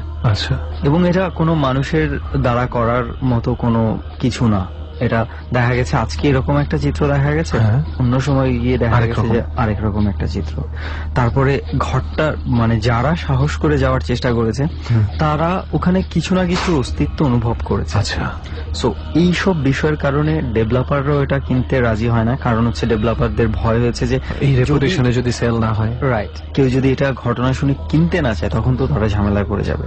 সো এইসব মিলিয়ে বাড়িটা পরিত্যক্ত অবস্থায় পড়ে আছে এবং আমি আসলে এখনো পর্যন্ত পুরোপুরি ঘটনাটা উদ্ঘাটন করতে পারিনি। আমি চেষ্টা করছি আরো ইনফরমেশন নেয়ার, হয়তোবা আমরা কখনো পৌঁছে যাব সেটাতে যদি সমস্ত ঘটনা পেয়ে যাই আর কি। ওয়েল দোস্ত, মানে ইনভেস্টিগেশন কতটুকু কি করতে পারবি রিসার্চ আমি জানি না। For the last 3 years, even ডর শুরু হওয়ার অনেক আগে থেকে আমি ধানমন্ডি 27 নম্বরের সেই নাম করা বাসাটা, স্ট্রেইট কাট লোকেশন আমি বলে দিতে পারি, স্টেট ইউনিভার্সিটির জাস্ট অপোজিটে যে লাল বিল্ডিংটা আছে সেই লাল বিল্ডিং এর একদম ডান দিকের 3য় তলার বাসাটা। এটা যে কেউ তাকালেই দেখতে পারবে এখনো স্টিল ওই অংশটুকুই, ঠিক ওই বাড়ির অংশটুকুই একেবারে জং টং ধরা বিচ্ছিরি। পুরো বাড়িটা খুব ওয়েল মেড আপ, বাট শুধু ওই একটা বারান্দা দেখলেই বোঝা যায় যে something wrong is going on their.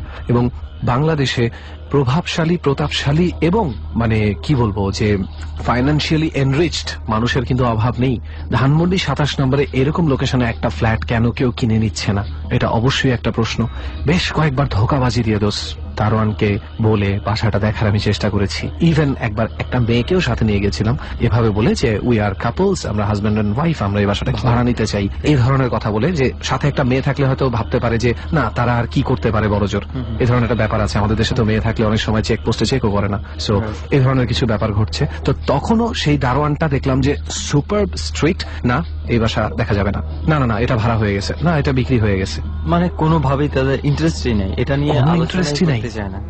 ওকে, এরকম আসলে আছে অনেক জায়গায়, অনেক প্রপার্টি রয়ে গেছে, অনেক জায়গা রয়ে গেছে যেটা আমরা এখনো জানি না। তবে আমরা অনেক ঘটনা অনেক শুনেছি এবং অনেকগুলো জায়গার সন্ধান পেয়েছি যেগুলো আমরা এখনো ইনভেস্টিগেশন বাকি রয়ে গেছে যে আসলেই জায়গাগুলো কোথায় এবং এই ধরনের ঘটনা আছে কিনা। যখনই আমাদের ইনভেস্টিগেশনটা কমপ্লিট হয়ে যাবে আমরা কিন্তু এক এক করে জায়গায় যাওয়া শুরু করব এবং ডট টিম সেটা নিয়ে কাজ করছে এবং আপনারাও কিন্তু চাইলে সেটার অংশ হতে পারেন।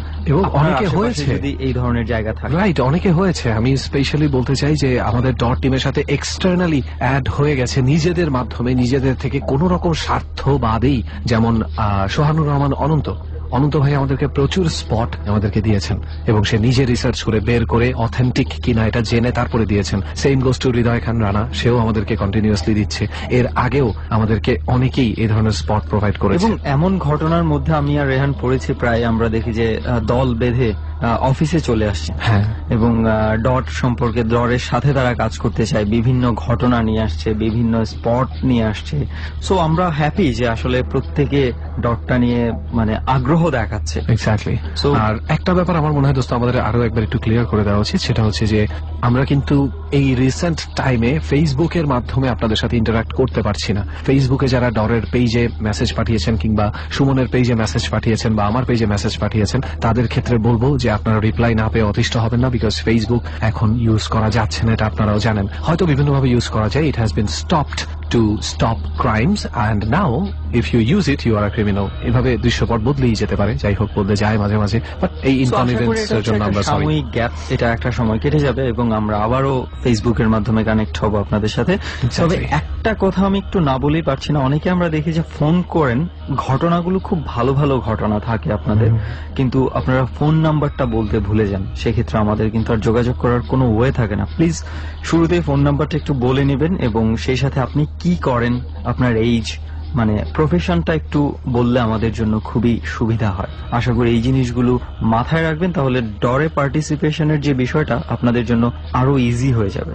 রাইট। অ্যান্ড লাস্ট একটা প্রশ্ন দিয়ে আমরা আজকের মতন আমাদের গল্প শেষ করতে পারি দোস্ত। কয়েকদিন আগে মানে যেদিন পর্যন্ত ফেসবুক অ্যাভেলেবিলিটি ছিল, লাস্ট আমি কয়েকটা টেক্সট পেয়েছি, তার মধ্যে কেউ একজন, একটা মেয়ে আমাকে একটা টেক্সট করেছে তারই এক বান্ধবীর ব্যাপারে। And the things that is going on, কি বলবো দোস্ত, এটাকে আমি ভুতুড়েও বলতে পারছি না, কি বলবো আমি জানি না, এবং আমি এটা নিয়ে রিসার্চ করছি, তাই আমি লিসনারদের কাছে এই প্রশ্নটা করে রাখি।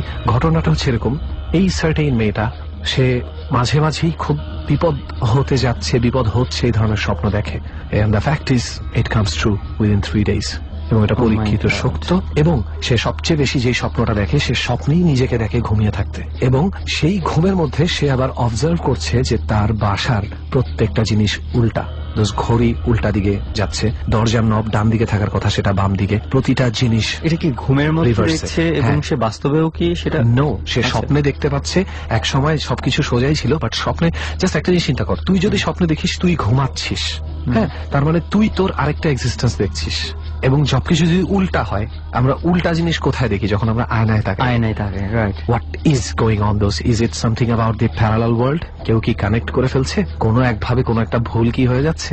হয়তোবা। রেহান, তুই যখন আয়নার কথা বললি, যে আয়না নিয়ে আমার একটা খুব ভালো একটা ঘটনা মনে পড়েছে, এবং এটা কিছুদিন আগে আমি একটা ডকুমেন্টারিতে দেখেছি। আচ্ছা। সো আজকে কি আর এটা শেয়ার করে লাভ আছে না? আমরা আরো একদিন অন্য কোনো জায়গায় বসে চিন্তায় আমাদের এই আয়নার ঘটনাটা শেয়ার করবো। খুব ইন্টারেস্টিং একটা ঘটনা আছে এবং এটা রিয়েল একটা ঘটনা। ওয়াও। তাহলে দোস্ত আজকে না আমরা এক কাজ করি, আমাদের অতিথিদেরকে এবং যারা শুনছে তাদের সবাইকে এরকম কিউরিয়াসিটির মধ্যে রাখি। তুই আর আমি হয়তো একটু হালকা গালাগালি খাইতে পারি এটার জন্য, বাট এতটুকু চলে বন্ধু বান্ধবের মধ্যে, সবাই তো বন্ধুই।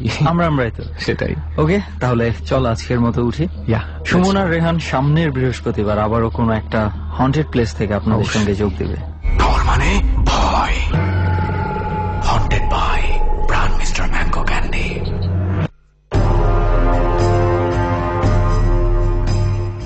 ডরের 67তম পর্ব আপনারা শুনলেন, haunted by brown mister mango candy. প্রিয় শ্রোতা, আন্তরিকভাবে ধন্যবাদ জানাই আমাদের সাথে থাকবার জন্য।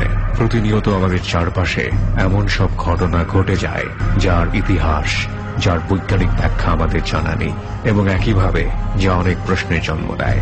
ভয়ের আবেদন সার্বজনীন, ভয় সবার মধ্যে রয়েছে। কেউ সাহসী তার মানে এই নয় যে সে ভয় পায় না।